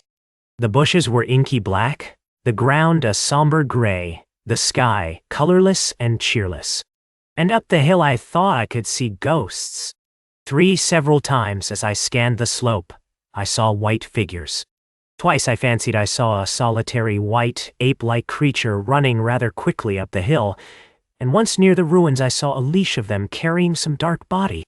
They moved hastily. I did not see what became of them. It seemed that they vanished among the bushes. The dawn was still indistinct, you must understand. I was feeling that chill, uncertain, early morning feeling you may have known. I doubted my eyes. As the eastern sky grew brighter, and the light of the day came on and its vivid coloring returned upon the world once more, I scanned the view keenly. But I saw no vestige of my white figures. They were mere creatures of the half-light. They must have been ghosts, I said. I wonder whence they dated, for a queer notion of Grant Allen's came into my head and amused me. If each generation die and leave ghosts, he argued, the world at last will get overcrowded with them. On that theory they would have grown innumerable some 800,000 years hence, and it was no great wonder to see 4 at once. But the jest was unsatisfying, and I was thinking of these figures all the morning, until Weena's rescue drove them out of my head. I associated them in some indefinite way with the white animal I had startled in my first passionate search for the time machine. But Weena was a pleasant substitute. Yet all the same, they were soon destined to take far deadlier possession of my mind. I think I have said how much hotter than our own was the weather of this golden age. I cannot account for it. It may be that the sun was hotter, or the earth nearer the sun. It is usual to assume that the sun will go on cooling steadily in the future. But people, unfamiliar with such speculations as those of the younger Darwin, forget that the planets must ultimately fall back one by one into the parent body.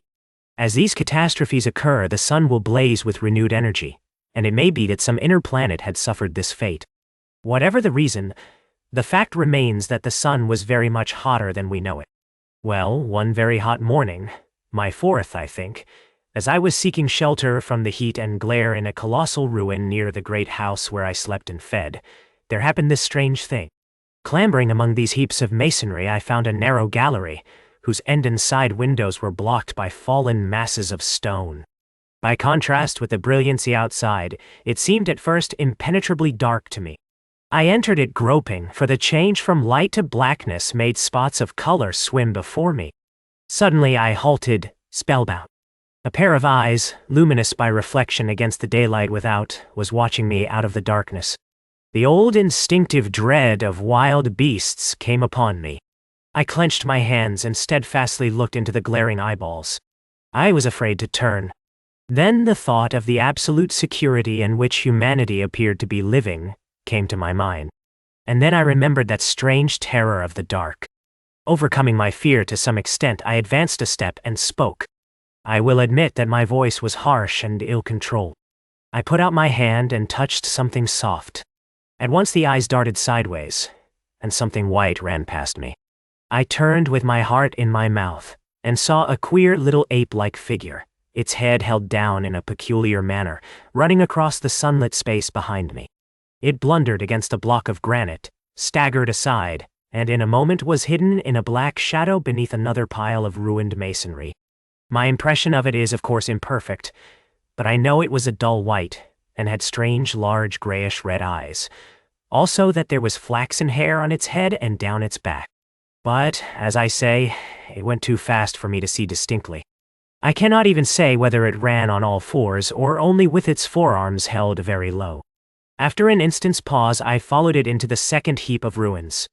I could not find it at first, but, after a time in the profound obscurity, I came upon one of those round well-like openings of which I have told you, half closed by a fallen pillar. A sudden thought came to me. Could this thing have vanished down the shaft? I lit a match, and looking down, I saw a small white moving creature with large bright eyes which regarded me steadfastly as it retreated. It made me shudder. It was so like a human spider. It was clambering down the wall, and now I saw, for the first time, a number of metal foot and hand rests forming a kind of ladder down the shaft.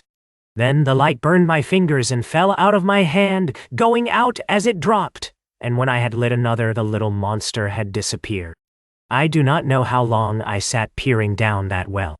It was not for some time that I could succeed in persuading myself that the thing I had seen was human.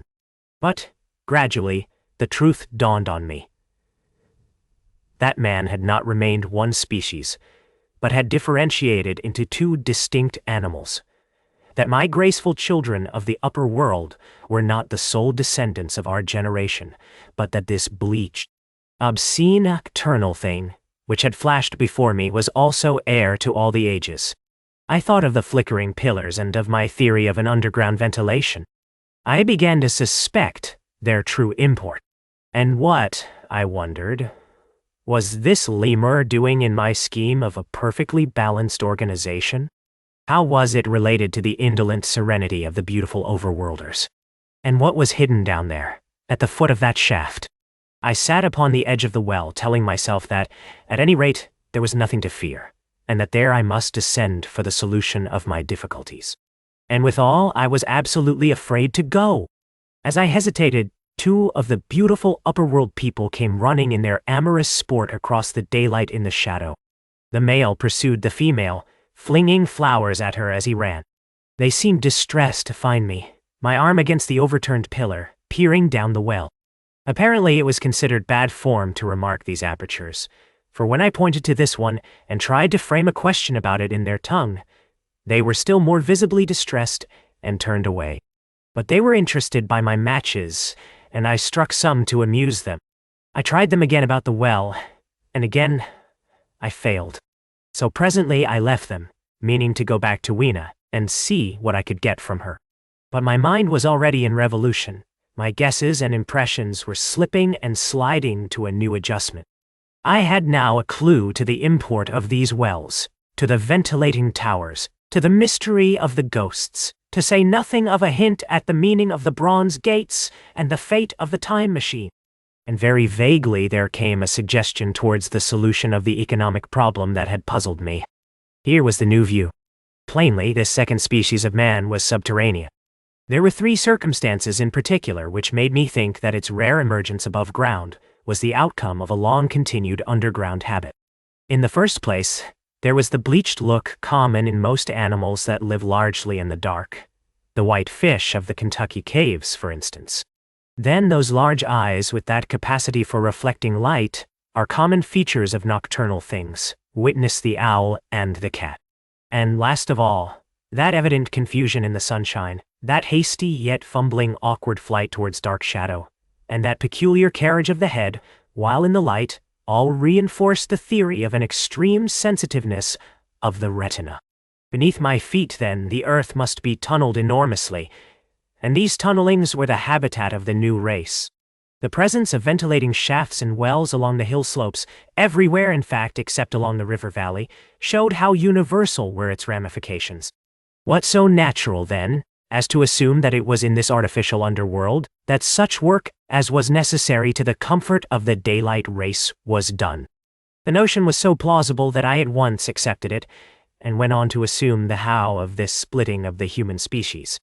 I dare say you will anticipate the shape of my theory, though for myself, I very soon felt that it fell far short of the truth. 8D first, proceeding from the problems of our own age, it seemed clear as daylight to me that the gradual widening of the present merely temporary and social difference between the capitalist and the laborer was the key to the whole position. No doubt it will seem grotesque enough to you, and wildly incredible. And yet even now there are existing circumstances to point that way. There is a tendency to utilize underground space for the less ornamental purposes of civilization. There is the Metropolitan Railway in London, for instance. There are new electric railways. There are subways. There are underground workrooms and restaurants, and they increase and multiply. Evidently, I thought, this tendency had increased till industry had gradually lost its birthright in the sky. I mean that it had gone deeper and deeper into larger and ever larger underground factories, spending a still increasing amount of its time therein till, in the end. Even now, does not an East End worker live in such artificial conditions as practically to be cut off from the natural surface of the earth? Again, the exclusive tendency of richer people, due, no doubt, to the increasing refinement of their education, and the widening gulf between them and the rude violence of the poor, is already leading to the closing, in their interest, of considerable portions of the surface of the land. About London, for instance, perhaps half the prettier country is shut in against intrusion.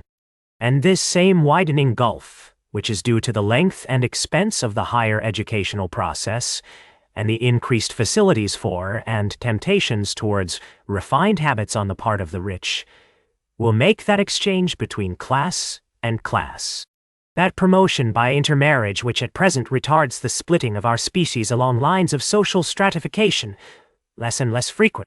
So, in the end, above ground you must have the haves, pursuing pleasure and comfort and beauty, and below ground the have-nots, the workers getting continually adapted to the conditions of their labor. Once they were there, they would no doubt have to pay rent, and not a little of it, for the ventilation of their caverns, and if they refused, they would starve or be suffocated for arrears.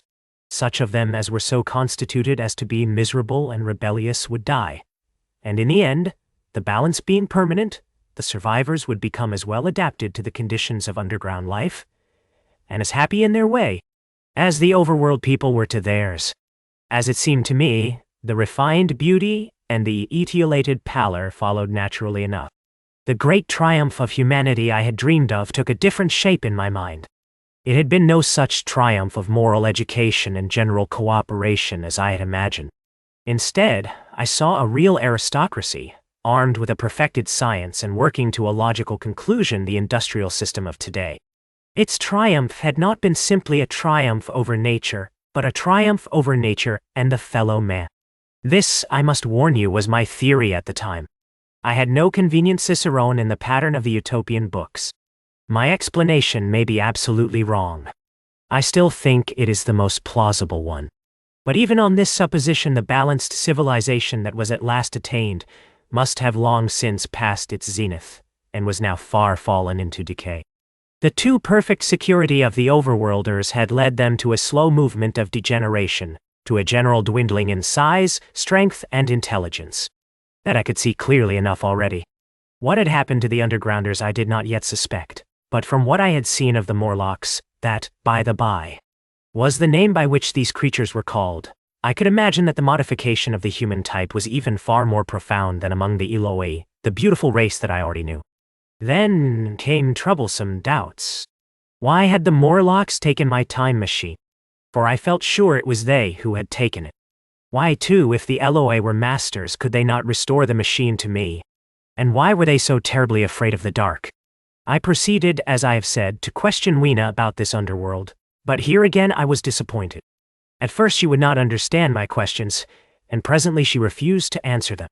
She shivered as though the topic was unendurable, and when I pressed her perhaps a little harshly, she burst into tears. They were the only tears, except my own, I ever saw in that golden age. When I saw them, I ceased abruptly to trouble about the Morlocks, and was only concerned in banishing these signs of her human inheritance from Weena's eyes. And very soon she was smiling and clapping her hands while I solemnly burnt a match. Chapter 9. The Morlocks. It may seem odd to you, but it was 2 days before I could follow up the newfound clue in what was manifestly the proper way. I felt a peculiar shrinking from those pallid bodies. They were just the half-bleached color of the worms and things one sees preserved in spirit in a zoological museum. And they were filthily cold to the touch. Probably my shrinking was largely due to the sympathetic influence of the Eloi, whose disgust of the Morlocks I now began to appreciate. The next night I did not sleep well. Probably my health was a little disordered. I was oppressed with perplexity and doubt. Once or twice, I had a feeling of intense fear for which I could perceive no definite reason. I remember creeping noiselessly into the great hall where the little people were sleeping in the moonlight. That night, Weena was among them, and feeling reassured by their presence. It occurred to me even then that in the course of a few days the moon must pass through its last quarter, and the nights grow dark, when the appearances of these unpleasant creatures from below, these whitened lemurs, this new vermin that had replaced the old, might be more abundant. And on both these days I had the restless feeling of one who shirks an inevitable duty. I felt assured that the time machine was only to be recovered by boldly penetrating these mysteries of underground. Yet, I could not face the mystery. If only I had had a companion, it would have been different. But I was so horribly alone, and even to clamber down into the darkness of the well appalled me. I don't know if you will understand my feeling, but I never felt quite safe at my back. It was this restlessness, this insecurity perhaps, that drove me farther and farther afield in my exploring expeditions. Going to the southwestward towards the rising country that is now called Combwood, I observed far off, in the direction of 19th century Banstead, a vast green structure, different in character from any I had hitherto seen. It was larger than the largest of the palaces or ruins I knew, and the facade had an oriental look, the face of it having the luster, as well as the pale green tint, a kind of bluish green, of a certain type of Chinese porcelain. This difference in aspect suggested a difference in use, and I was minded to push on and explore. But the day was growing late, and I had come upon the site of the place after a long and tiring circuit, so I resolved to hold over the adventure for the following day, and I returned to the welcome and the caresses of little Weena. But next morning I perceived clearly enough that my curiosity regarding the palace of green porcelain was a piece of self-deception, to enable me to shirk, by another day, an experience I dreaded. I resolved I would make the descent without further waste of time, and started out in the early morning towards a well near the ruins of granite and aluminium. Little Weena ran with me. She danced beside me to the well, but when she saw me lean over the mouth and look downward, she seemed strangely disconcerted. "Goodbye, little Weena," I said, kissing her, and then putting her down, I began to feel over the parapet for the climbing hooks. Rather hastily, I may as well confess, for I feared my courage might leak away. At first, she watched me in amazement. Then she gave a most piteous cry, and running to me, she began to pull at me with her little hands. I think her opposition nerved me rather to proceed. I shook her off, perhaps a little roughly, and in another moment, I was in the throat of the well. I saw her agonized face over the parapet and smiled to reassure her. Then I had to look down at the unstable hooks to which I clung. I had to clamber down a shaft of perhaps 200 yards. The descent was effected by means of metallic bars projecting from the sides of the well, and these being adapted to the needs of a creature much smaller and lighter than myself. I was speedily cramped and fatigued by the descent. And not simply fatigued. One of the bars bent suddenly under my weight and almost swung me off into the blackness beneath. For a moment I hung by one hand, and after that experience I did not dare to rest again. Though my arms and back were presently acutely painful, I went on clambering down the sheer descent with as quick a motion as possible. Glancing upward, I saw the aperture, a small blue disk, in which a star was visible, while little Weena's head showed as a round black projection. The thudding sound of a machine below grew louder and more oppressive. Everything save that little disk above was profoundly dark, and when I looked up again, Weena had disappeared. I was in an agony of discomfort. I had some thought of trying to go up the shaft again and leave the underworld alone. But even while I turned this over in my mind, I continued to descend. At last, with intense relief, I saw dimly coming up, a foot to the right of me, a slender loophole in the wall. Swinging myself in, I found it was the aperture of a narrow horizontal tunnel in which I could lie down and rest. It was not too soon. My arms ached, my back was cramped, and I was trembling with the prolonged terror of a fall. Besides this, the unbroken darkness had had a distressing effect upon my eyes. The air was full of the throb and hum of machinery pumping air down the shaft. I do not know how long I lay. I was aroused by a soft hand touching my face. Starting up in the darkness, I snatched at my matches, and hastily striking one, I saw 3 stooping white creatures similar to the one I had seen above ground in the ruin, hastily retreating before the light. Living as they did, in what appeared to me impenetrable darkness, their eyes were abnormally large and sensitive, just as are the pupils of the abysmal fishes, and they reflected the light in the same way. I have no doubt they could see me in that rayless obscurity, and they did not seem to have any fear of me apart from the light. But so soon as I struck a match in order to see them, they fled incontinently, vanishing into dark gutters and tunnels, from which their eyes glared at me in the strangest fashion. I tried to call to them, but the language they had was apparently different from that of the overworld people, so that I was needs left to my own unaided efforts, and the thought of flight before exploration was even then in my mind. But I said to myself, "You are in for it now." And feeling my way along the tunnel, I found the noise of machinery grow louder.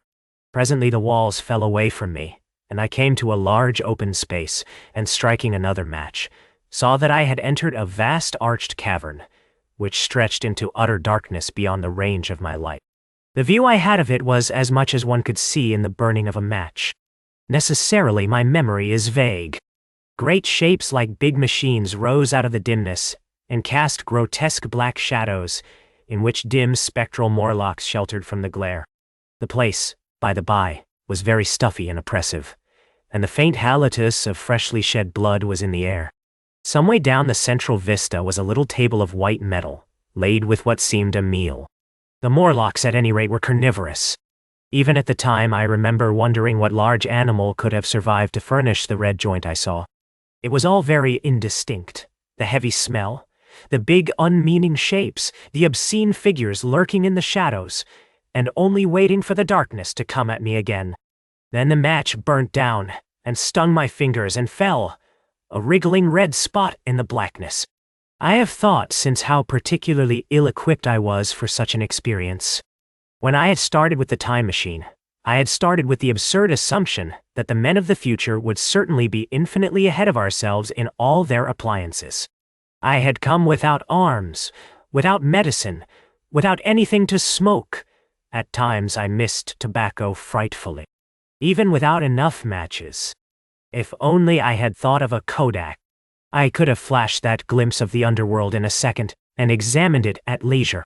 But, as it was, I stood there with only the weapons and the powers that nature had endowed me with, hands, feet, and teeth, these, and 4 safety matches that still remained to me. I was afraid to push my way in among all this machinery in the dark, and it was only with my last glimpse of light I discovered that my store of matches had run low. It had never occurred to me until that moment that there was any need to economize them, and I had wasted almost half the box in astonishing the overworlders, to whom fire was a novelty. Now, as I say, I had 4 left, and while I stood in the dark, a hand touched mine. Lank fingers came feeling over my face, and I was sensible of a peculiar, unpleasant odor. I fancied I heard the breathing of a crowd of those dreadful little beings about me. I felt the box of matches in my hand being gently disengaged, and other hands behind me plucking at my clothing. The sense of these unseen creatures examining me was indescribably unpleasant. The sudden realization of my ignorance of their ways of thinking and doing came home to me very vividly in the darkness. I shouted at them as loudly as I could. They started away, and then I could feel them approaching me again. They clutched at me more boldly, whispering odd sounds to each other. I shivered violently and shouted again, rather discordantly. This time they were not so seriously alarmed, and they made a queer laughing noise as they came back at me. I will confess I was horribly frightened. I determined to strike another match and escape under the protection of its glare. I did so, and eking out the flicker with a scrap of paper from my pocket, I made good my retreat to the narrow tunnel. But I had scarce entered this when my light was blown out, and in the blackness I could hear the Morlocks rustling like wind among leaves and pattering like the rain as they hurried after me. In a moment I was clutched by several hands, and there was no mistaking that they were trying to haul me back. I struck another light and waved it in their dazzled faces. You can scarce imagine how nauseatingly inhuman they looked, those pale, chinless faces and great, lidless, pinkish-gray eyes, as they stared in their blindness and bewilderment. But I did not stay to look, I promise you. I retreated again, and when my second match had ended, I struck my third. It had almost burnt through when I reached the opening into the shaft. I lay down on the edge, for the throb of the great pump below made me giddy. Then I felt sideways for the projecting hooks, and as I did so, my feet were grasped from behind, and I was violently tugged backward. I lit my last match, and it incontinently went out. But I had my hand on the climbing bars now, and, kicking violently, I disengaged myself from the clutches of the Morlocks, and was speedily clambering up the shaft. While they stayed peering and blinking up at me, all but one little wretch who followed me for some way, and well-nigh secured my boot as a trophy. That climb seemed interminable to me. With the last 20 or 30 feet of it, a deadly nausea came upon me. I had the greatest difficulty in keeping my hold. The last few yards was a frightful struggle against this faintness. Several times my head swam, and I felt all the sensations of falling. At last, however, I got over the well mouth somehow and staggered out of the ruin into the blinding sunlight. I fell upon my face. Even the soil smelt sweet and clean. Then I remember Weena kissing my hands and ears, and the voices of others among the Eloi. Then for a time I was insensible. Chapter 10. When night came. Now indeed I seemed in a worse case than before. Hitherto, except during my night's anguish at the loss of the time machine, I had felt a sustaining hope of ultimate escape, but that hope was staggered by these new discoveries. Hitherto I had merely thought myself impeded by the childish simplicity of the little people, and by some unknown forces which I had only to understand to overcome. But there was an altogether new element in the sickening quality of the Morlocks, a something inhuman and malign. Instinctively, I loathed them. Before, I had felt as a man might feel who had fallen into a pit. My concern was with the pit and how to get out of it. Now I felt like a beast in a trap whose enemy would come upon him soon. The enemy I dreaded may surprise you. It was the darkness of the new moon. Weena had put this into my head by some at first incomprehensible remarks about the dark nights. It was not now such a very difficult problem to guess what the coming dark nights might mean. The moon was on the wane. Each night there was a longer interval of darkness. And I now understood to some slight degree at least the reason of the fear of the little upper-world people for the dark. I wondered vaguely what foul villainy it might be that the Morlocks did under the new moon. I felt pretty sure now that my second hypothesis was all wrong. The upper-world people might once have been the favored aristocracy and the Morlocks their mechanical servants, but that had long since passed away. The two species that had resulted from the evolution of man were sliding down towards, or had already arrived at, an altogether new relationship. The Eloi, like the Carlovingian kings, had decayed to a mere beautiful futility. They still possessed the earth on sufferance, since the Morlocks, subterranean for innumerable generations, had come at last to find the daylit surface intolerable. And the Morlocks made their garments, I inferred, and maintained them in their habitual needs, perhaps through the survival of an old habit of service. They did it as a standing horse paws with his foot, or as a man enjoys killing animals in sport, because ancient and departed necessities had impressed it on the organism. But clearly the old was already in part reversed. The nemesis of the delicate ones was creeping on apace. Ages ago, thousands of generations ago, man had thrust his brother man out of the ease and the sunshine. And now that brother was coming back, changed. Already the Eloi had begun to learn one old lesson anew. They were becoming reacquainted with fear. And suddenly there came into my head the memory of the meat I had seen in the underworld. It seemed odd how it floated into my mind, not stirred up as it were by the current of my meditations, but coming in almost like a question from outside. I tried to recall the form of it. I had a vague sense of something familiar, but I could not tell what it was at the time. Still, however helpless the little people in the presence of their mysterious fear, I was differently constituted. I came out of this age of ours, this ripe prime of the human race, when fear does not paralyze and mystery has lost its terrors. I, at least, would defend myself. Without further delay, I determined to make myself arms and a fastness where I might sleep. With that refuge as a base, I could face this strange world with some of that confidence I had lost in realizing to what creatures night by night I lay exposed. I felt I could never sleep again until my bed was secure from them. I shuddered with horror to think how they must already have examined me. I wandered during the afternoon along the valley of the Thames, but found nothing that commended itself to my mind as inaccessible. All the buildings and trees seemed easily practicable to such dexterous climbers as the Morlocks, to judge by their wells, must be. Then the tall pinnacles of the Palace of Green Porcelain and the polished gleam of its walls came back to my memory, and in the evening, taking Weena like a child upon my shoulder, I went up the hills towards the southwest. The distance I had reckoned was 7 or 8 miles, but it must have been nearer 18. I had first seen the place on a moist afternoon when distances are deceptively diminished. In addition, the heel of one of my shoes was loose, and a nail was working through the sole. They were comfortable old shoes I wore about indoors, so that I was lame. And it was already long past sunset when I came in sight of the palace, silhouetted black against the pale yellow of the sky.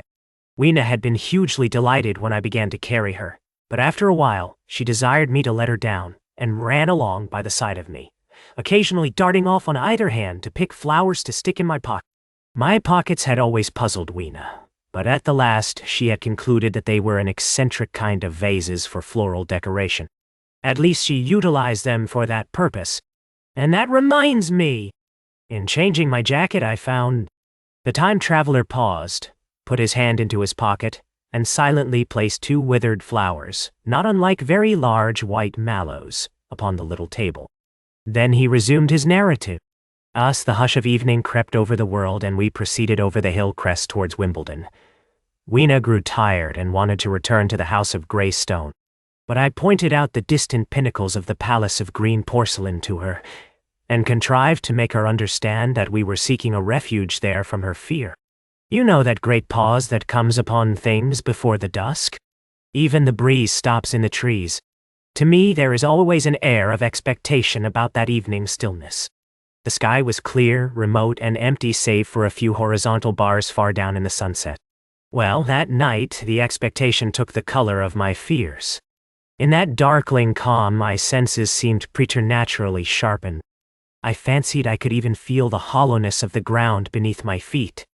Could indeed almost see through it, the Morlocks on their anthill going hither and thither, and waiting for the dark.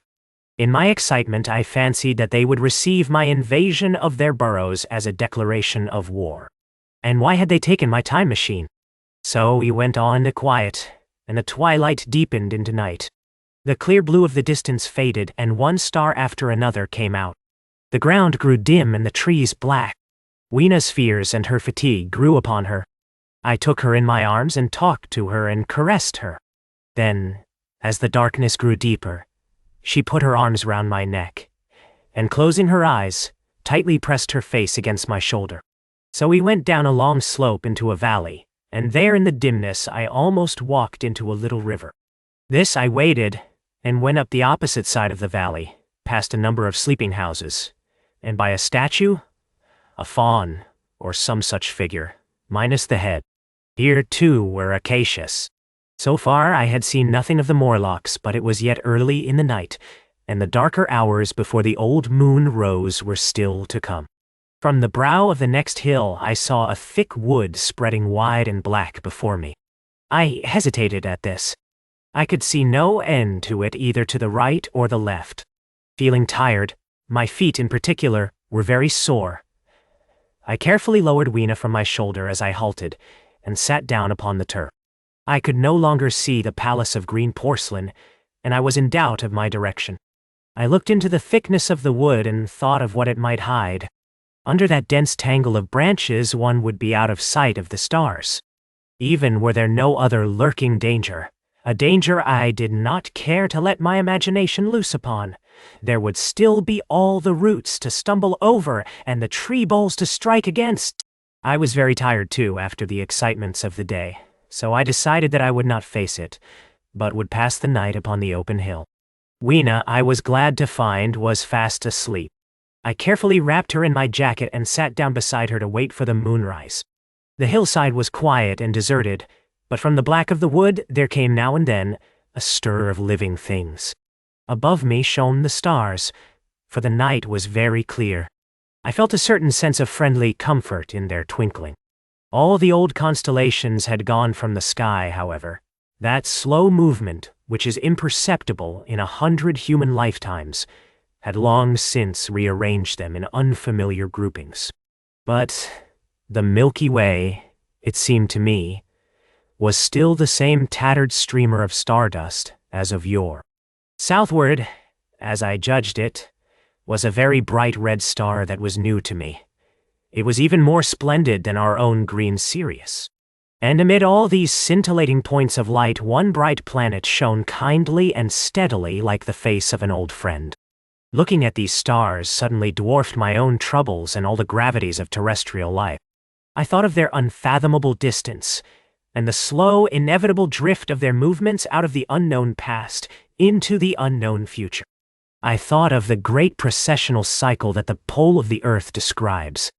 Only 40 times had that silent revolution occurred during all the years that I had traversed. And during these few revolutions, all the activity, all the traditions, the complex organizations, the nations, languages, literatures, aspirations, even the mere memory of man as I knew him, had been swept out of existence. Instead were these frail creatures who had forgotten their high ancestry, and the white things of which I went in terror. Then I thought of the great fear that was between the two species, and for the first time, with a sudden shiver, came the clear knowledge of what the meat I had seen might be. Yet it was too horrible.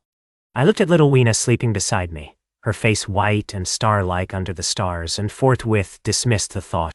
Through that long night I held my mind off the Morlocks as well as I could, and whiled away the time by trying to fancy I could find signs of the old constellations in the new confusion. The sky kept very clear, except for a hazy cloud or so. No doubt I dozed at times. Then, as my vigil wore on, came a faintness in the eastward sky, like the reflection of some colorless fire, and the old moon rose, thin and peaked and white. And close behind and overtaking it and overflowing it, the dawn came, pale at first and then growing pink and warm. No Morlocks had approached us.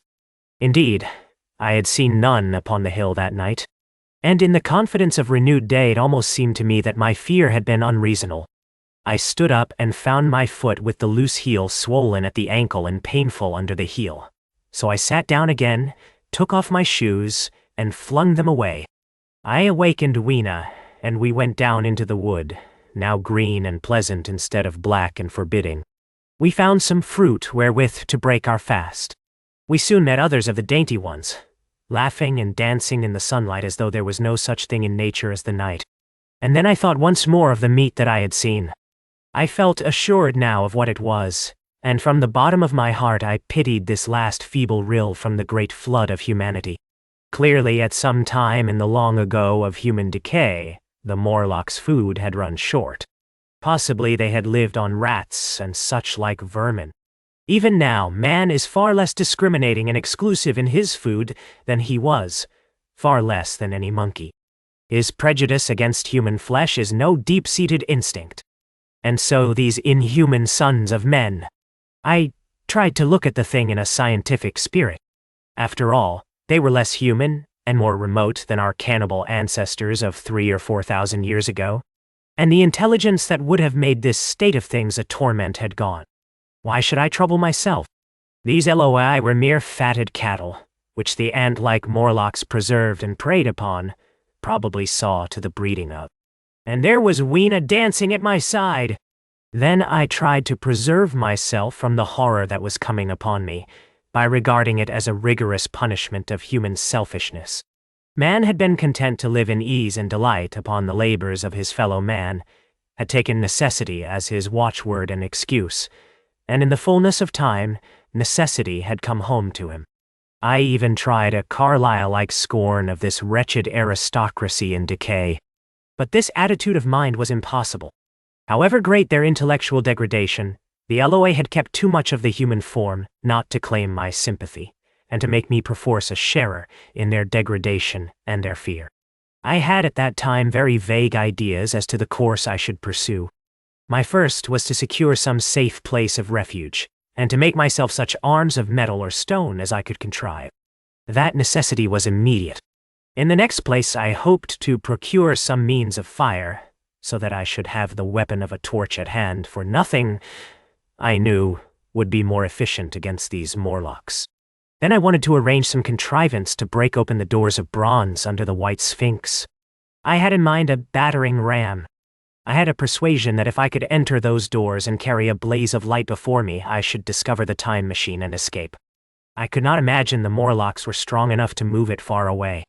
Weena I had resolved to bring with me to our own time. And turning such schemes over in my mind, I pursued our way towards the building which my fancy had chosen as our dwelling. Chapter 11. The Palace of Green Porcelain. I found the Palace of Green Porcelain, when we approached it about noon, deserted and falling into ruin. Only ragged vestiges of glass remained in its windows, and great sheets of the green facing had fallen away from the corroded metallic framework. It lay very high upon a turfy down, and looking northeastward before I entered it, I was surprised to see a large estuary, or even creek, where I judge Wandsworth and Battersea must once have been. I thought then, though I never followed up the thought, of what might have happened, or might be happening, to the living things in the sea. The material of the palace proved on examination to be indeed porcelain, and along the face of it I saw an inscription in some unknown character. I thought rather foolishly that Weena might help me to interpret this, but I only learnt that the bare idea of writing had never entered her head. She always seemed to me, I fancy, more human than she was, perhaps because her affection was so human. Within the big valves of the door, which were open and broken, we found instead of the customary hall, a long gallery lit by many side windows. At the first glance, I was reminded of a museum. The tiled floor was thick with dust, and a remarkable array of miscellaneous objects was shrouded in the same gray covering. Then I perceived, standing strange and gaunt in the center of the hall, what was clearly the lower part of a huge skeleton. I recognized by the oblique feet that it was some extinct creature after the fashion of the megatherium. The skull and the upper bones lay beside it in the thick dust, and in one place where rainwater had dropped through a leak in the roof, the thing itself had been worn away.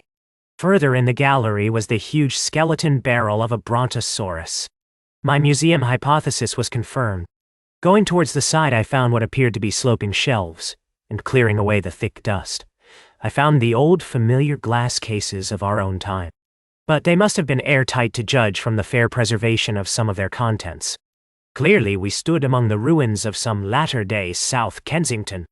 Here, apparently, was the paleontological section, and a very splendid array of fossils it must have been, though the inevitable process of decay that had been staved off for a time, and had, through the extinction of bacteria and fungi, lost 99/100ths of its force, was nevertheless, with extreme sureness if with extreme slowness, at work again upon all its treasures. Here and there I found traces of the little people in the shape of rare fossils broken to pieces or threaded in strings upon reed, and the cases had in some instances been bodily removed, by the Morlocks, as I judged. The place was very silent. The thick dust deadened our footsteps. Weena, who had been rolling a sea urchin down the sloping glass of a case, presently came, as I stared about me, and very quietly took my hand and stood beside me. And at first I was so much surprised by this ancient monument of an intellectual age that I gave no thought to the possibilities it presented. Even my preoccupation about the time machine receded a little from my mind. To judge from the size of the place, this palace of green porcelain had a great deal more in it than a gallery of paleontology. Possibly historical galleries. It might be even a library. To me, at least in my present circumstances, these would be vastly more interesting than this spectacle of old-time geology and decay. Exploring, I found another short gallery running transversely to the first. This appeared to be devoted to minerals, and the sight of a block of sulfur set my mind running on gunpowder. But I could find no saltpeter, indeed no nitrates of any kind. Doubtless they had deliquesced ages ago. Yet the sulfur hung in my mind, and set up a train of thinking. As for the rest of the contents of that gallery, though on the whole they were the best preserved of all I saw, I had little interest. I am no specialist in mineralogy, and I went on down a very ruinous aisle running parallel to the first hall I had entered. Apparently, this section had been devoted to natural history, but everything had long since passed out of recognition. A few shriveled and blackened vestiges of what had once been stuffed animals, desiccated mummies in jars that had once held spirit, a brown dust of departed plants. That was all. I was sorry for that, because I should have been glad to trace the patient readjustments by which the conquest of animated nature had been attained. Then we came to a gallery of simply colossal proportions but singularly ill-lit, the floor of it running downward at a slight angle from the end at which I entered. At intervals, white globes hung from the ceiling, many of them cracked and smashed, which suggested that originally the place had been artificially lit. Here I was more in my element, for rising on either side of me were the huge bulks of big machines, all greatly corroded and many broken down, but some still fairly complete. You know, I have a certain weakness for mechanism, and I was inclined to linger among these. The more so as for the most part, they had the interest of puzzles, and I could make only the vaguest guesses at what they were for. I fancied that if I could solve their puzzles, I should find myself in possession of powers that might be of use against the Morlocks. Suddenly Weena came very close to my side. So suddenly that she startled me. Had it not been for her, I do not think I should have noticed that the floor of the gallery sloped at all. Footnote.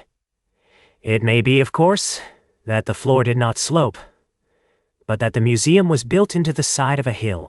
The end I had come in at was quite above ground, and was lit by rare slit-like windows. As you went down the length, the ground came up against these windows, until at last there was a pit like the area of a London house before each, and only a narrow line of daylight at the top.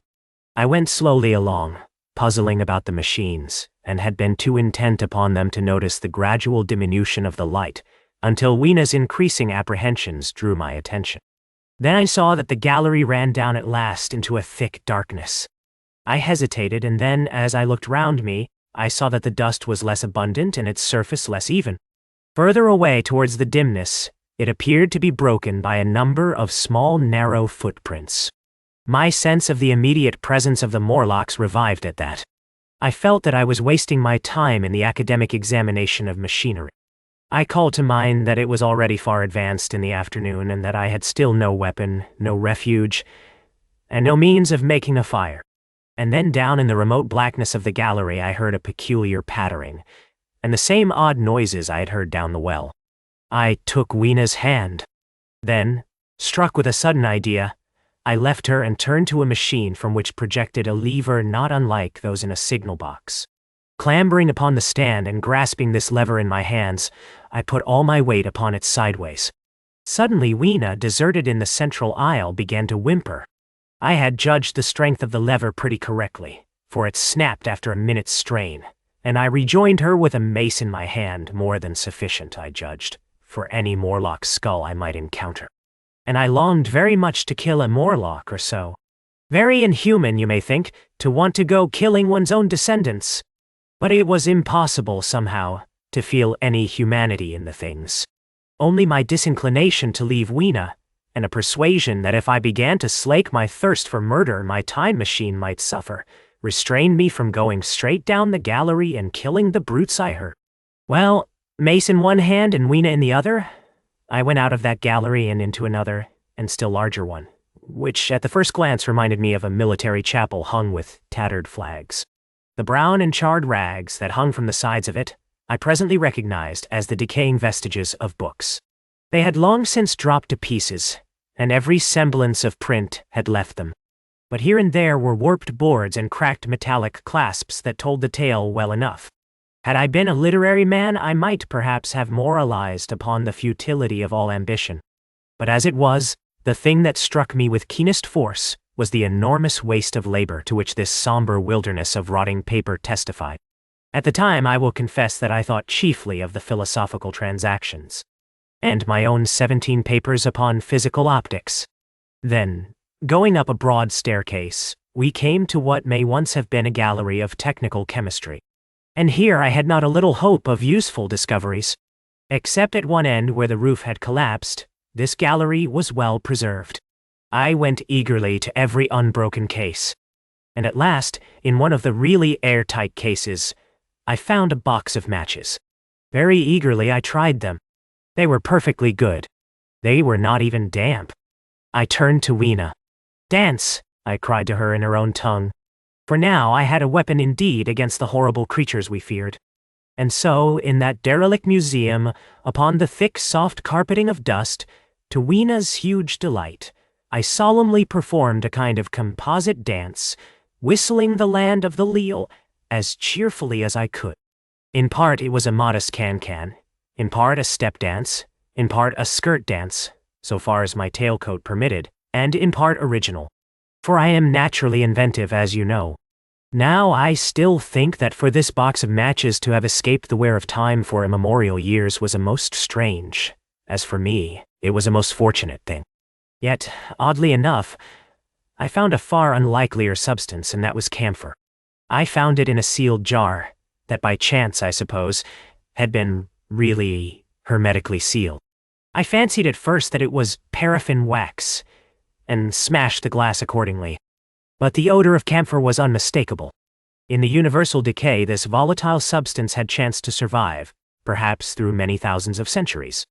It reminded me of a sepia painting I had once seen done from the ink of a fossil belemnite that must have perished and become fossilized millions of years ago.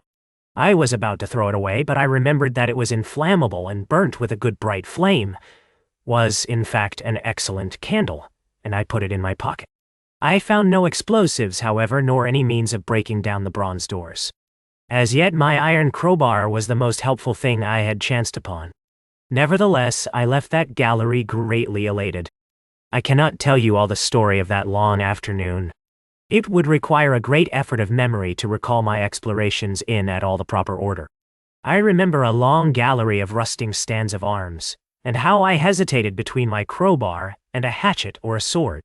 I could not carry both, however, and my bar of iron promised best against the bronze gates. There were numbers of guns, pistols, and rifles. The most were masses of rust, but many were of some new metal, and still fairly sound. But any cartridges or powder there may once have been had rotted into dust. One corner I saw was charred and shattered, perhaps I thought by an explosion among the specimens. In another place was a vast array of idols, Polynesian, Mexican, Grecian, Phoenician, every country on earth, I should think. And here, yielding to an irresistible impulse, I wrote my name upon the nose of a steatite monster from South America that particularly took my fancy. As the evening drew on, my interest waned. I went through gallery after gallery, dusty, silent, often ruinous. The exhibits sometimes mere heaps of rust and lignite, sometimes fresher. In one place I suddenly found myself near the model of a tin mine, and then by the merest accident I discovered, in an airtight case, 2 dynamite cartridges. I shouted, "Eureka!" and smashed the case with joy. Then came a doubt. I hesitated. Then, selecting a little side gallery, I made my essay. I never felt such a disappointment as I did in waiting 5, 10, 15 minutes for an explosion that never came. Of course, the things were dummies, as I might have guessed from their presence. I really believe that had they not been so, I should have rushed off incontinently and blown sphinx, bronze doors, and, as it proved, my chances of finding the time machine altogether into non-existence. It was after that, I think, that we came to a little open court within the palace. It was turfed and had 3 fruit trees, so we rested and refreshed ourselves. Towards sunset I began to consider our position. Night was creeping upon us, and my inaccessible hiding place had still to be found. But that troubled me very little now. I had in my possession a thing that was perhaps the best of all defenses against the Morlocks. I had matches. I had the camphor in my pocket, too, if a blaze were needed. It seemed to me that the best thing we could do would be to pass the night in the open, protected by a fire. In the morning there was the getting of the time machine. Towards that, as yet, I had only my iron mace. But now, with my growing knowledge, I felt very differently towards those bronze doors. Up to this, I had refrained from forcing them, largely because of the mystery on the other side. They had never impressed me as being very strong, and I hoped to find my bar of iron not altogether inadequate for the work. Chapter 12. In the darkness. We emerged from the palace while the sun was still in part above the horizon. I was determined to reach the White Sphinx early the next morning, and ere the dusk I purposed pushing through the woods that had stopped me on the previous journey. My plan was to go as far as possible that night, and then, building a fire, to sleep in the protection of its glare. Accordingly, as we went along, I gathered any sticks or dried grass I saw, and presently had my arms full of such litter. Thus loaded, our progress was slower than I had anticipated, and besides Weena was tired. And I also began to suffer from sleepiness too, so that it was full night before we reached the wood.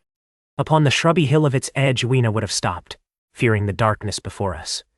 But a singular sense of impending calamity, that should indeed have served me as a warning, drove me onward.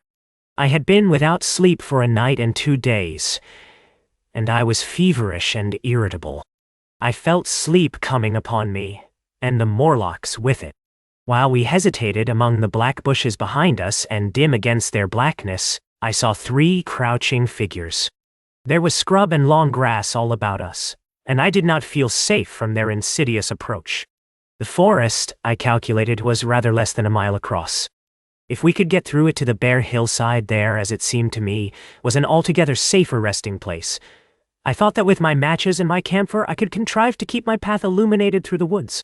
Yet it was evident that if I was to flourish matches with my hands I should have to abandon my firewood.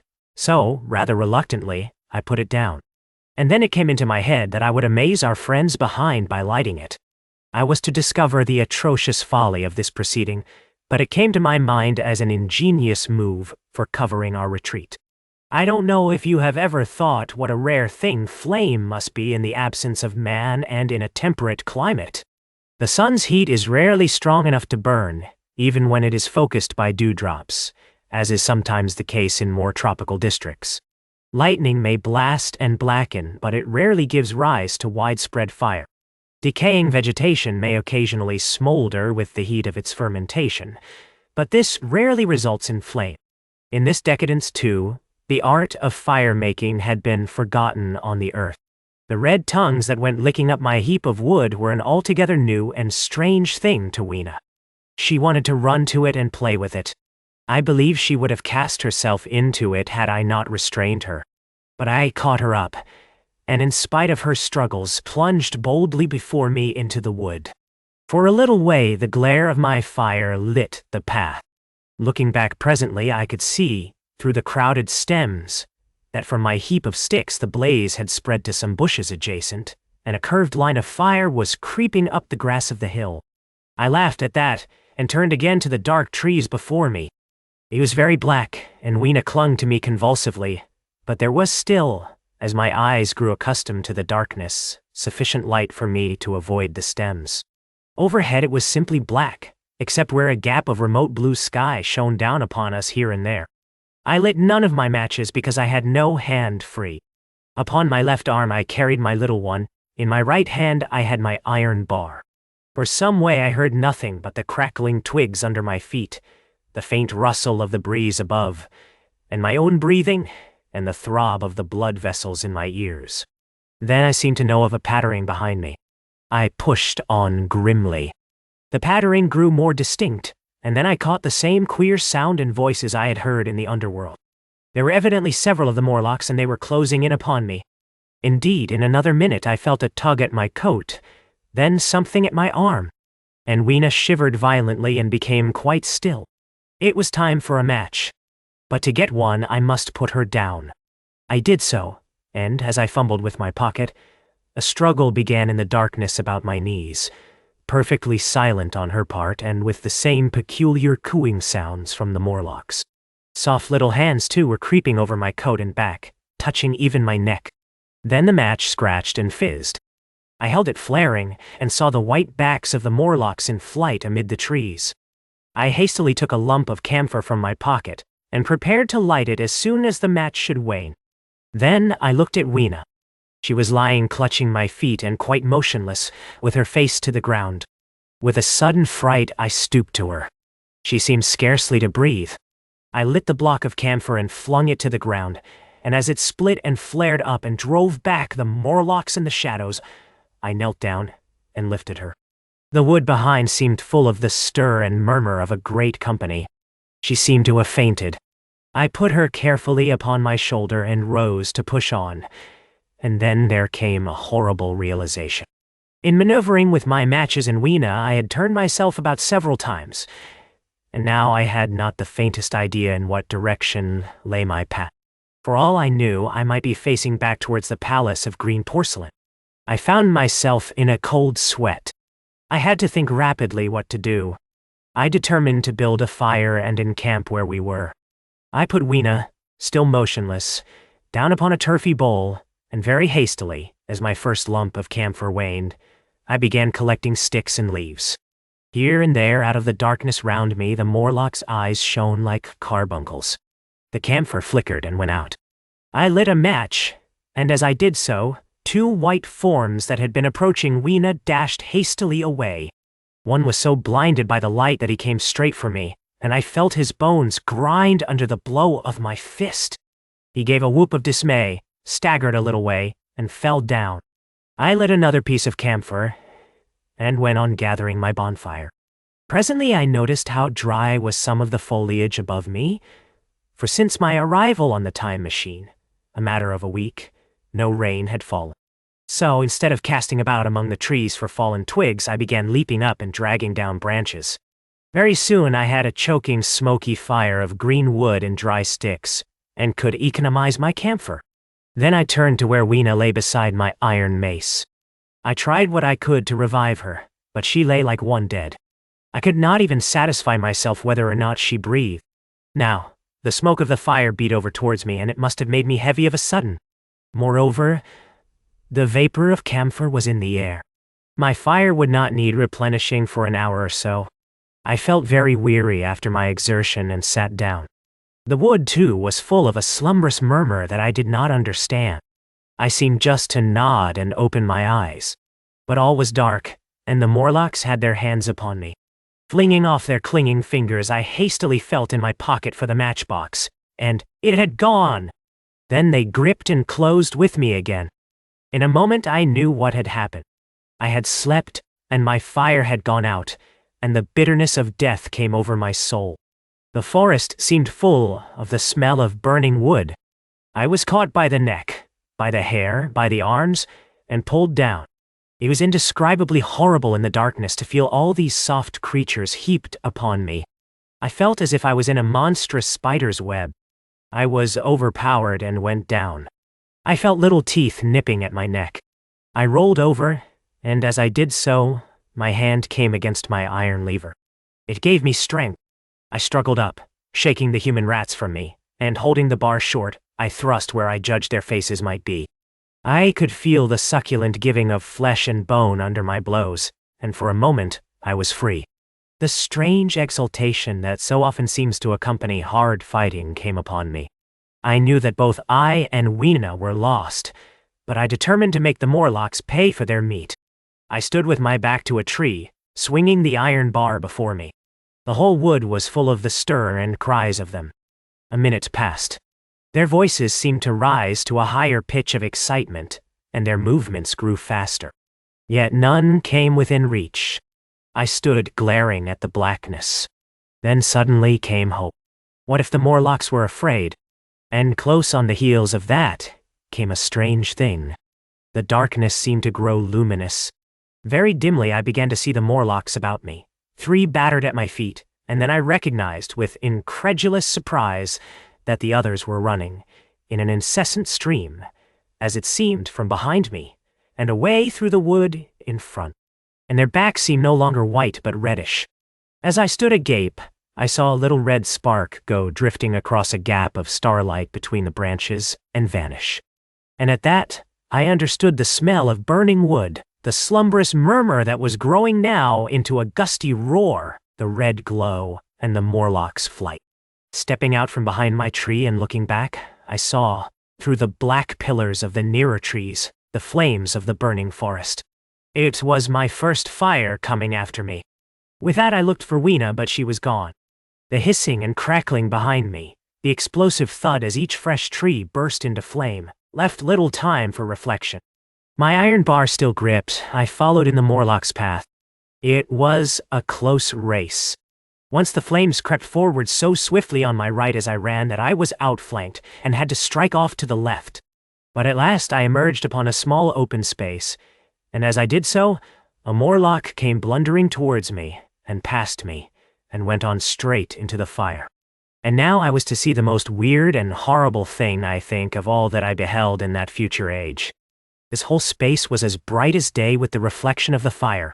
In the center was a hillock or tumulus, surmounted by a scorched hawthorn. Beyond this was another arm of the burning forest, with yellow tongues already writhing from it, completely encircling the space with a fence of fire.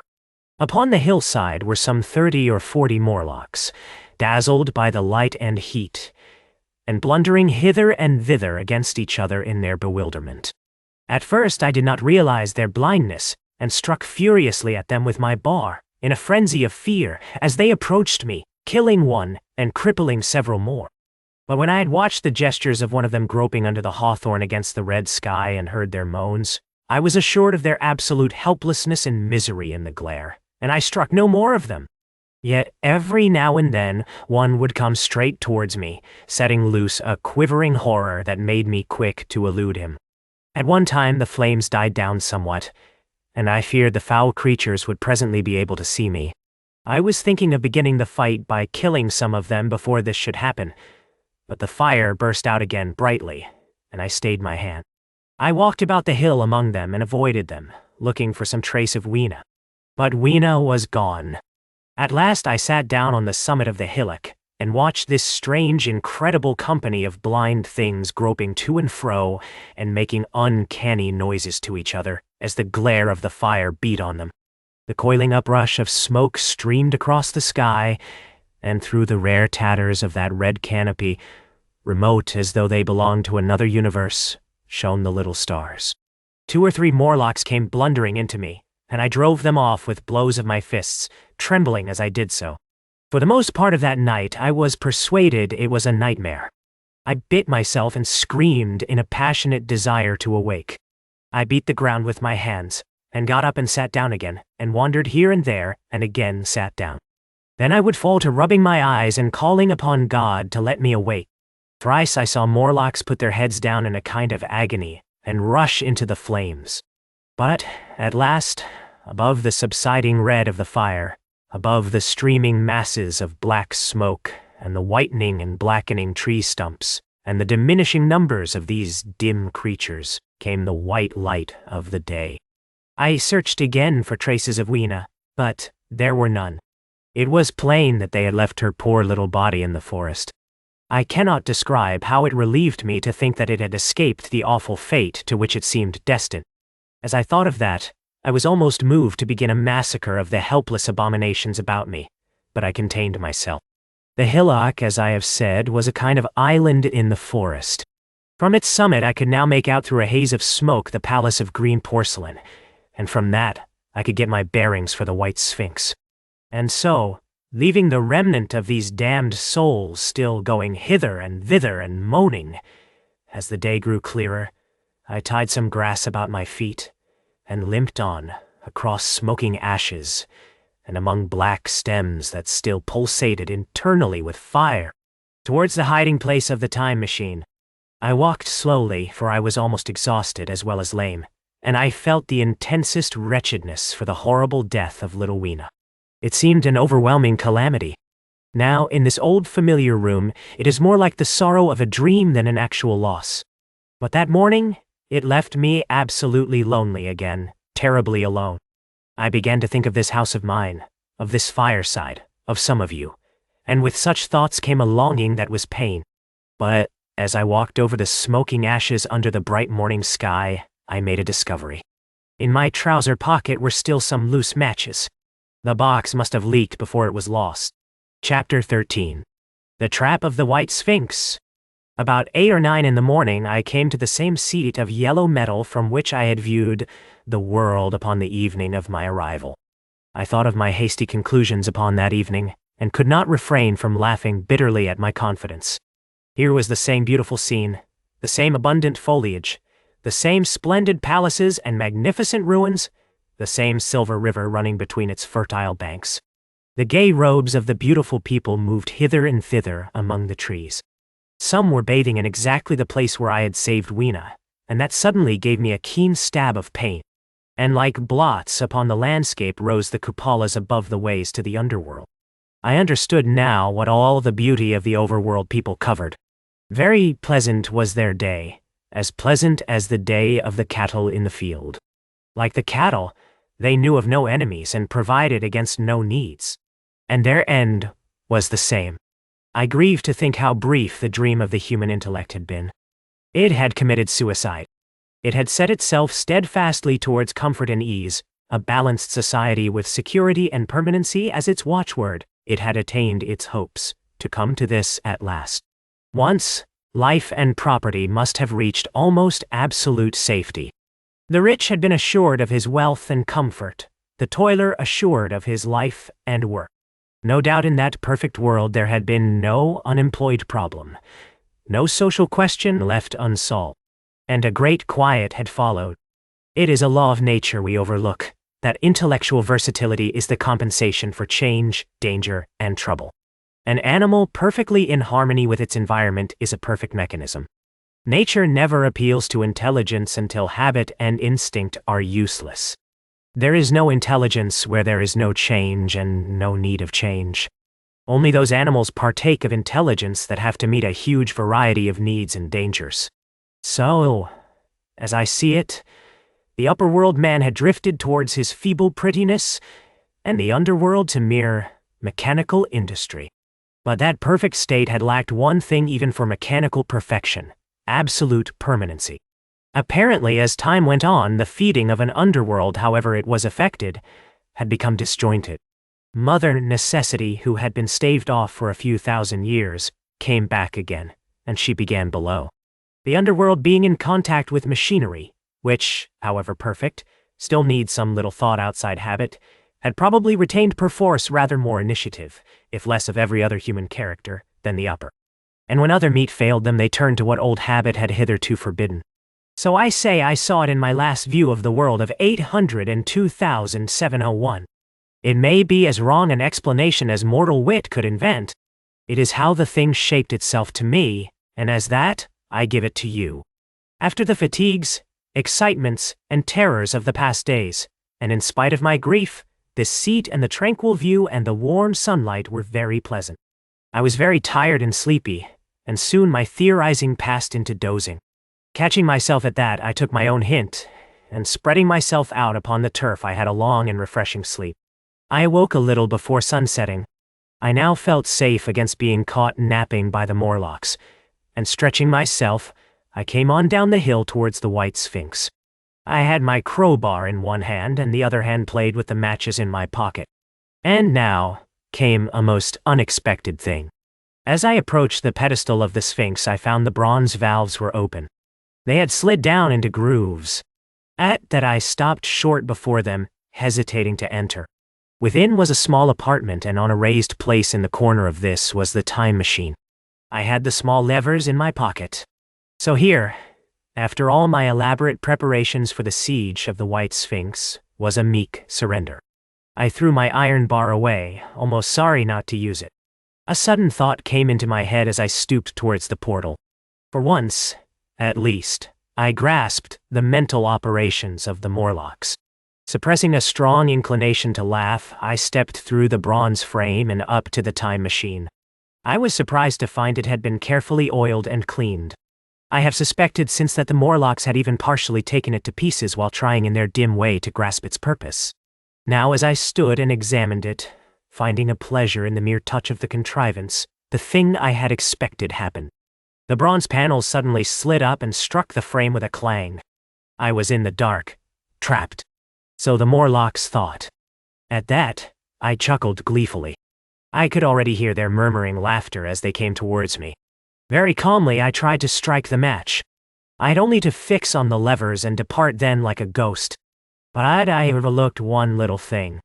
The matches were of that abominable kind that light only on the box. You may imagine how all my calm vanished.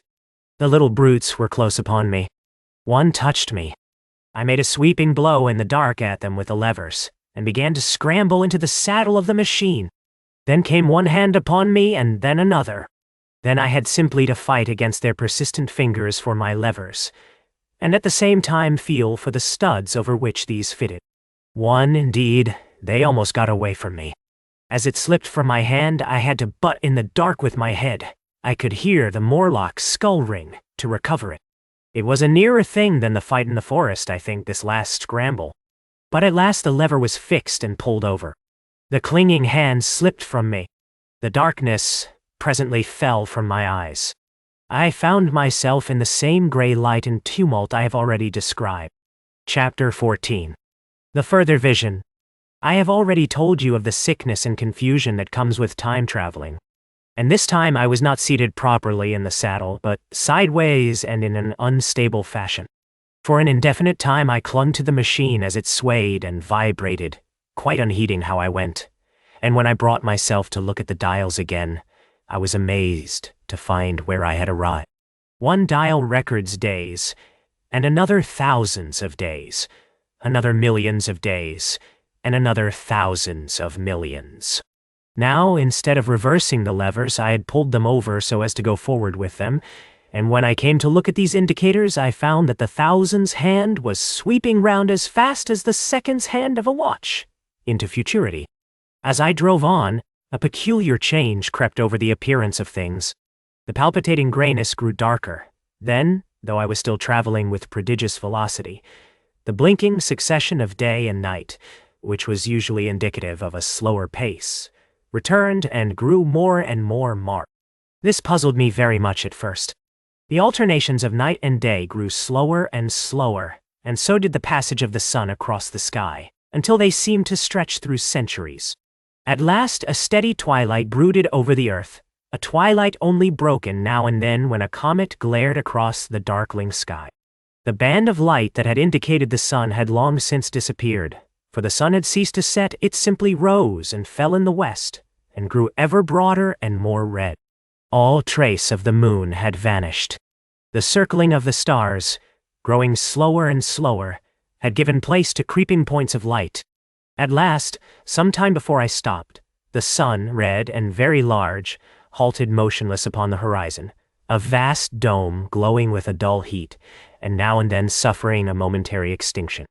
At one time it had for a little while glowed more brilliantly again, but it speedily reverted to its sullen red heat. I perceived by this slowing down of its rising and setting that the work of the tidal drag was done. The earth had come to rest with one face to the sun, even as in our own time the moon faces the earth. Very cautiously, for I remembered my former headlong fall, I began to reverse my motion. Slower and slower went the circling hands until the thousands one seemed motionless, and the daily one was no longer a mere mist upon its scale. Still slower, until the dim outlines of a desolate beach grew visible.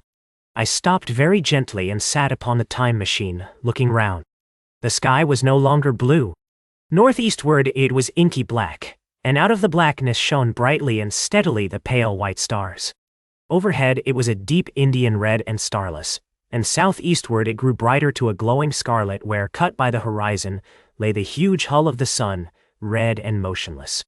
The rocks about me were of a harsh reddish color, and all the trace of life that I could see at first was the intensely green vegetation that covered every projecting point on their southeastern face. It was the same rich green that one sees on forest moss or on the lichen in caves, plants which, like these, grow in a perpetual twilight. The machine was standing on a sloping beach. The sea stretched away to the southwest, to rise into a sharp, bright horizon against the wan sky. There were no breakers and no waves, for not a breath of wind was stirring. Only a slight oily swell rose and fell like a gentle breathing, and showed that the eternal sea was still moving and living. And along the margin where the water sometimes broke was a thick incrustation of salt, pink under the lurid sky. There was a sense of oppression in my head, and I noticed that I was breathing very fast.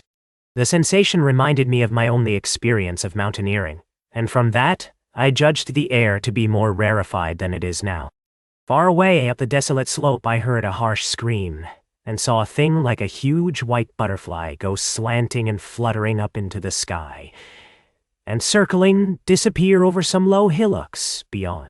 The sound of its voice was so dismal that I shivered and seated myself more firmly upon the machine. Looking round me again, I saw that, quite near, what I had taken to be a reddish mass of rock was moving slowly towards me. Then I saw the thing was really a monstrous crab-like creature. Can you imagine a crab as large as yonder table, with its many legs moving slowly and uncertainly, its big claws swaying, its long antennae, like carters' whips, waving and feeling, and its stalked eyes gleaming at you on either side of its metallic front? Its back was corrugated and ornamented with ungainly bosses, and a greenish incrustation blotched it here and there. I could see the many palps of its complicated mouth flickering and feeling as it moved. As I stared at this sinister apparition crawling towards me, I felt a tickling on my cheek as though a fly had lighted there. I tried to brush it away with my hand, but in a moment it returned, and almost immediately came another by my ear. I struck at this, and caught something thread-like. It was drawn swiftly out of my hand. With a frightful qualm I turned, and I saw that I had grasped the antenna of another monster crab that stood just behind me. Its evil eyes were wriggling on their stalks, its mouth was all alive with appetite, and its vast ungainly claws, smeared with an algal slime, were descending upon me.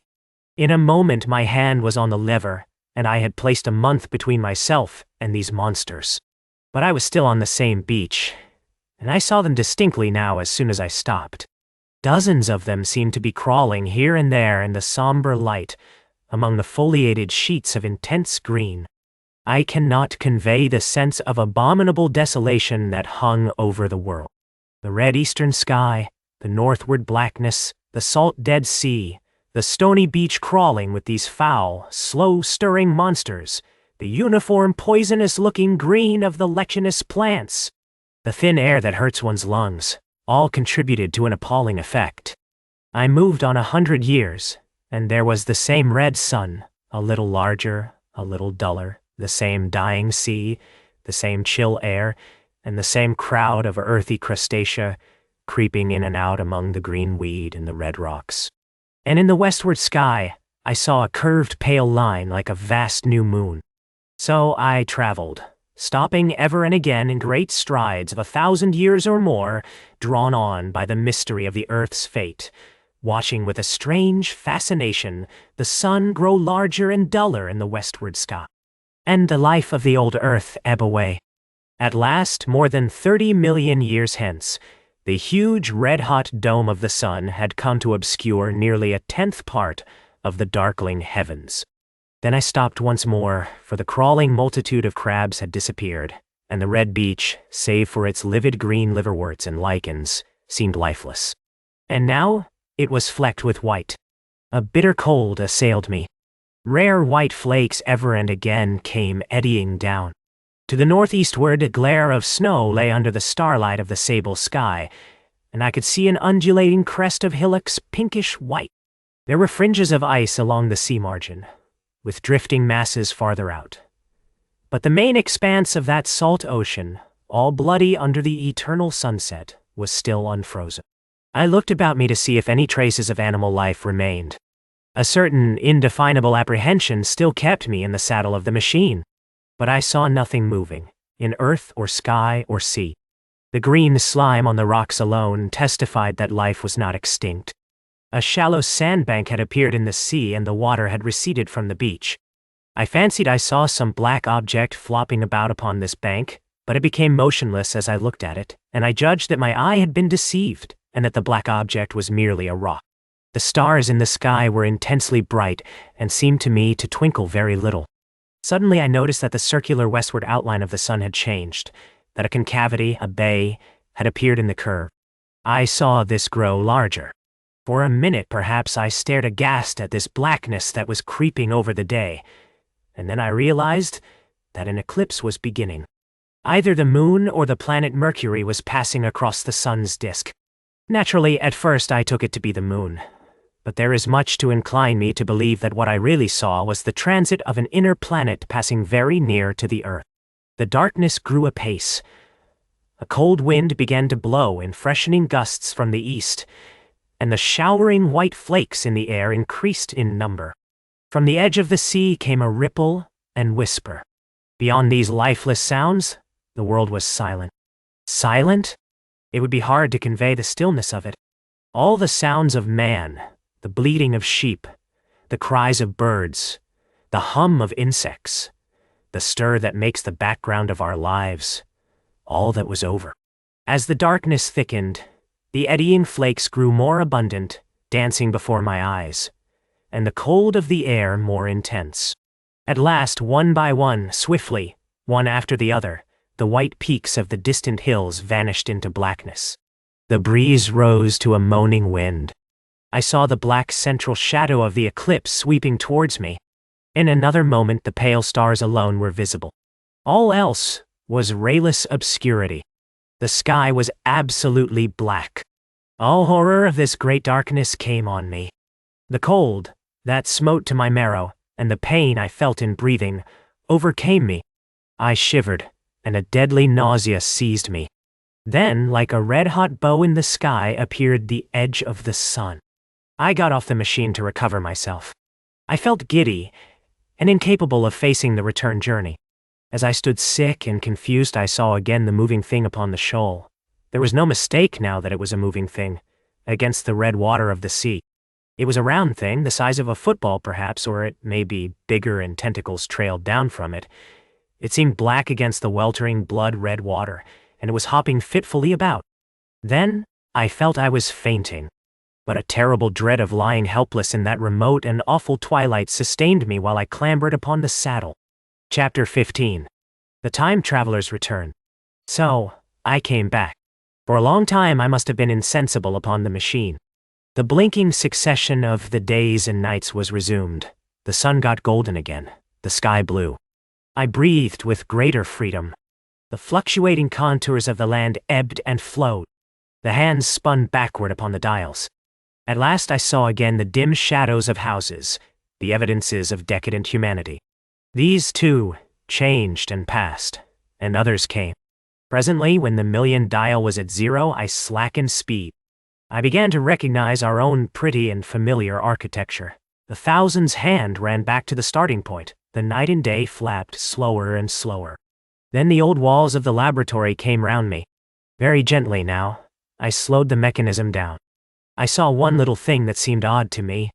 I think I have told you that when I set out, before my velocity became very high, Mrs. Watchett had walked across the room, traveling, as it seemed to me, like a rocket. As I returned, I passed again across that minute when she traversed the laboratory. But now her every motion appeared to be the exact inversion of her previous ones.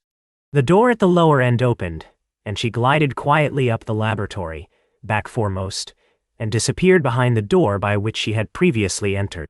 Just before that I seemed to see Hillier for a moment, but he passed like a flash. Then I stopped the machine and saw about me again the old familiar laboratory, my tools, my appliances just as I had left them. I got off the thing very shakily and sat down upon my bench. For several minutes I trembled violently. Then I became calmer. Around me was my old workshop again, exactly as it had been. I might have slept there, and the whole thing have been a dream. And yet, not exactly. The thing had started from the southeast corner of the laboratory. It had come to rest again in the northwest, against the wall where you saw it. That gives you the exact distance from my little lawn to the pedestal of the White Sphinx, into which the Morlocks had carried my machine. For a time, my brain went stagnant. Presently, I got up and came through the passage here, limping, because my heel was still painful, and feeling sorely begrimed. I saw the Pall Mall Gazette on the table by the door. I found the date was indeed today, and looking at the timepiece saw the hour was almost 8 o'clock. I heard your voices and the clatter of plates. I hesitated. I felt so sick and weak. Then I sniffed good wholesome meat and opened the door on you. You know the rest. I washed and dined, and now I am telling you the story. Chapter 16. After the story. I know, he said after a pause, that all this will be absolutely incredible to you. But to me, the one incredible thing is that I am here tonight in this old familiar room looking into your friendly faces and telling you these strange adventures. He looked at the medical man. No, I cannot expect you to believe it. Take it as a lie, or a prophecy. Say I dreamed it in the workshop. Consider I have been speculating upon the destinies of our race until I have hatched this fiction. Treat my assertion of its truth as a mere stroke of art to enhance its interest. And taking it as a story, what do you think of it? Well. He took up his pipe and began, in his old accustomed manner, to tap with it nervously upon the bars of the grate. There was a momentary stillness. Then chairs began to creak and shoes to scrape upon the carpet. I took my eyes off the time traveler's face and looked round at his audience. They were in the dark, and little spots of color swam before them. The medical man seemed absorbed in the contemplation of our host. The editor was looking hard at the end of his cigar, the sixth. The journalist fumbled for his watch. The others, as far as I remember, were motionless. The editor stood up with a sigh. What a pity it is you're not a writer of stories, he said, putting his hand on the time traveler's shoulder. You don't believe it? Well, I thought not. The time traveler turned to us. Where are the matches? He said. He lit one and spoke over his pipe, puffing. To tell you the truth, I hardly believe it myself. And yet, none. His eye fell with a mute inquiry upon the withered white flowers upon the little table. Then he turned over the hand holding his pipe, and I saw he was looking at some half-healed scars on his knuckles. The medical man rose, came to the lamp, and examined the flowers. The gynecium's odd, he said. The psychologist leant forward to see, holding out his hand for a specimen. I'm hanged if it isn't 1:15, said the journalist. How shall we get home? Plenty of cabs at the station, said the psychologist. It's a curious thing, said the medical man. but I certainly don't know the natural order of these flowers. May I have them? The time traveler hesitated. Then suddenly, certainly not. Where did you really get them? Said the medical man. The time traveler put his hand to his head. He spoke like one who was trying to keep hold of an idea that eluded him. They were put into my pocket by Weena when I traveled into time. He stared round the room. I'm damned if it isn't all going. This room and you and the atmosphere of every day is too much for my memory. Did I ever make a time machine, or a model of a time machine? Or is it all only a dream? They say life is a dream, a precious poor dream at times. But I can't stand another that won't fit. It's madness. And where did the dream come from? I must look at that machine. If there is one. He caught up the lamp swiftly and carried it, flaring red, through the door into the corridor. We followed him. There in the flickering light of the lamp was the machine sure enough, squat, ugly, and askew. A thing of brass, ebony, ivory, and translucent, glimmering quartz. Solid to the touch, for I put out my hand and felt the rail of it, and with brown spots and smears upon the ivory, and bits of grass and moss upon the lower parts, and one rail bent awry. The time traveler put the lamp down on the bench and ran his hand along the damaged rail. It's all right now, he said. The story I told you was true. I'm sorry to have brought you out here in the cold. No! He took up the lamp, and in an absolute silence, we returned to the smoking room. He came into the hall with us and helped the editor on with his coat. The medical man looked into his face and, with a certain hesitation, told him he was suffering from overwork, at which he laughed hugely. I remember him standing in the open doorway, bawling good night. I shared a cab with the editor. He thought the tale a gaudy lie. For my own part, I was unable to come to a conclusion. The story was so fantastic and incredible, the telling so credible and sober. I lay awake most of the night thinking about it. I determined to go next day and see the time traveler again. I was told he was in the laboratory, and being on easy terms in the house, I went up to him. The laboratory, however, was empty. I stared for a minute at the time machine and put out my hand and touched the lever. At that, the squat, substantial-looking mass swayed like a bough shaken by the wind. Its instability startled me extremely, and I had a queer reminiscence of the childish days when I used to be forbidden to meddle. I came back through the corridor. The time traveler met me in the smoking room. He was coming from the house. He had a small camera under one arm and a knapsack under the other. He laughed when he saw me and gave me an elbow to shake. I'm frightfully busy, said he, with that thing in there. But is it not some hoax? I said, do you really travel through time? Really and truly I do. And he looked frankly into my eyes. He hesitated. His eye wandered about the room. I only want half an hour, he said. I know why you came and it's awfully good of you. There's some magazines here. If you'll stop to lunch, it'll prove you this time traveling up to the hilt, specimens and all. If you'll forgive my leaving you now? Nai. I consented, hardly comprehending then the full import of his words, and he nodded and went on down the corridor. I heard the door of the laboratory slam, seated myself in a chair and took up a daily paper. What was he going to do before lunchtime? Then suddenly I was reminded by an advertisement that I had promised to meet Richardson the publisher at 2. I looked at my watch and saw that I could barely save that engagement. I got up and went down the passage to tell the time traveler.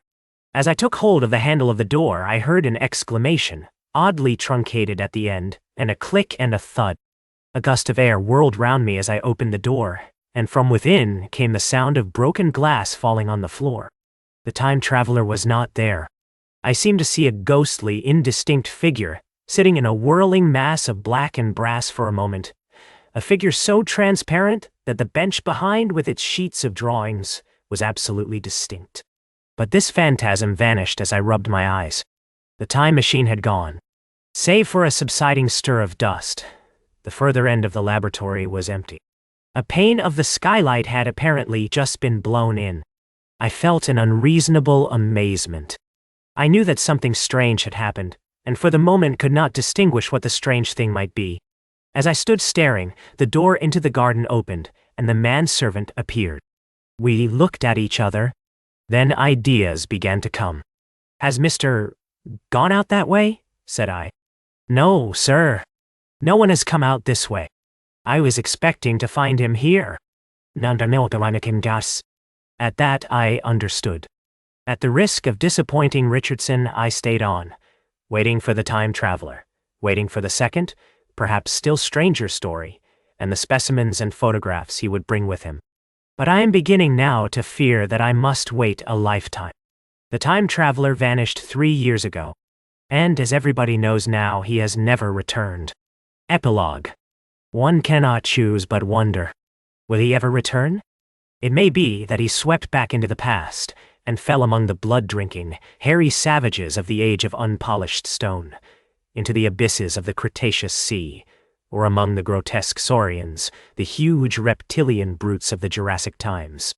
He may even now, if I may use the phrase, be wandering on some plesiosaurus-haunted oolitic coral reef, or beside the lonely saline seas of the Triassic Age. Or did he go forward into one of the nearer ages in which men are still men, but, with the riddles of our own time, answered and its wearisome problems solved? Into the manhood of the race, for I, for my own part, cannot think that these latter days of weak experiment, fragmentary theory, and mutual discord are indeed man's culminating time. I say, for my own part. Yea, I know, for the question had been discussed among us long before the time machine was made, thought but cheerlessly of the advancement of mankind, and saw in the growing pile of civilization only a foolish heaping that must inevitably fall back upon and destroy its makers in the end. If that is so, it remains for us to live as though it were not so. But to me the future is still black and blank, is a vast ignorance, lit at a few casual places by the memory of his story. And I have by me, for my comfort, 2 strange white flowers, shriveled now, and brown and flat and brittle, to witness that even when mind and strength had gone, gratitude and a mutual tenderness still lived on in the heart of man.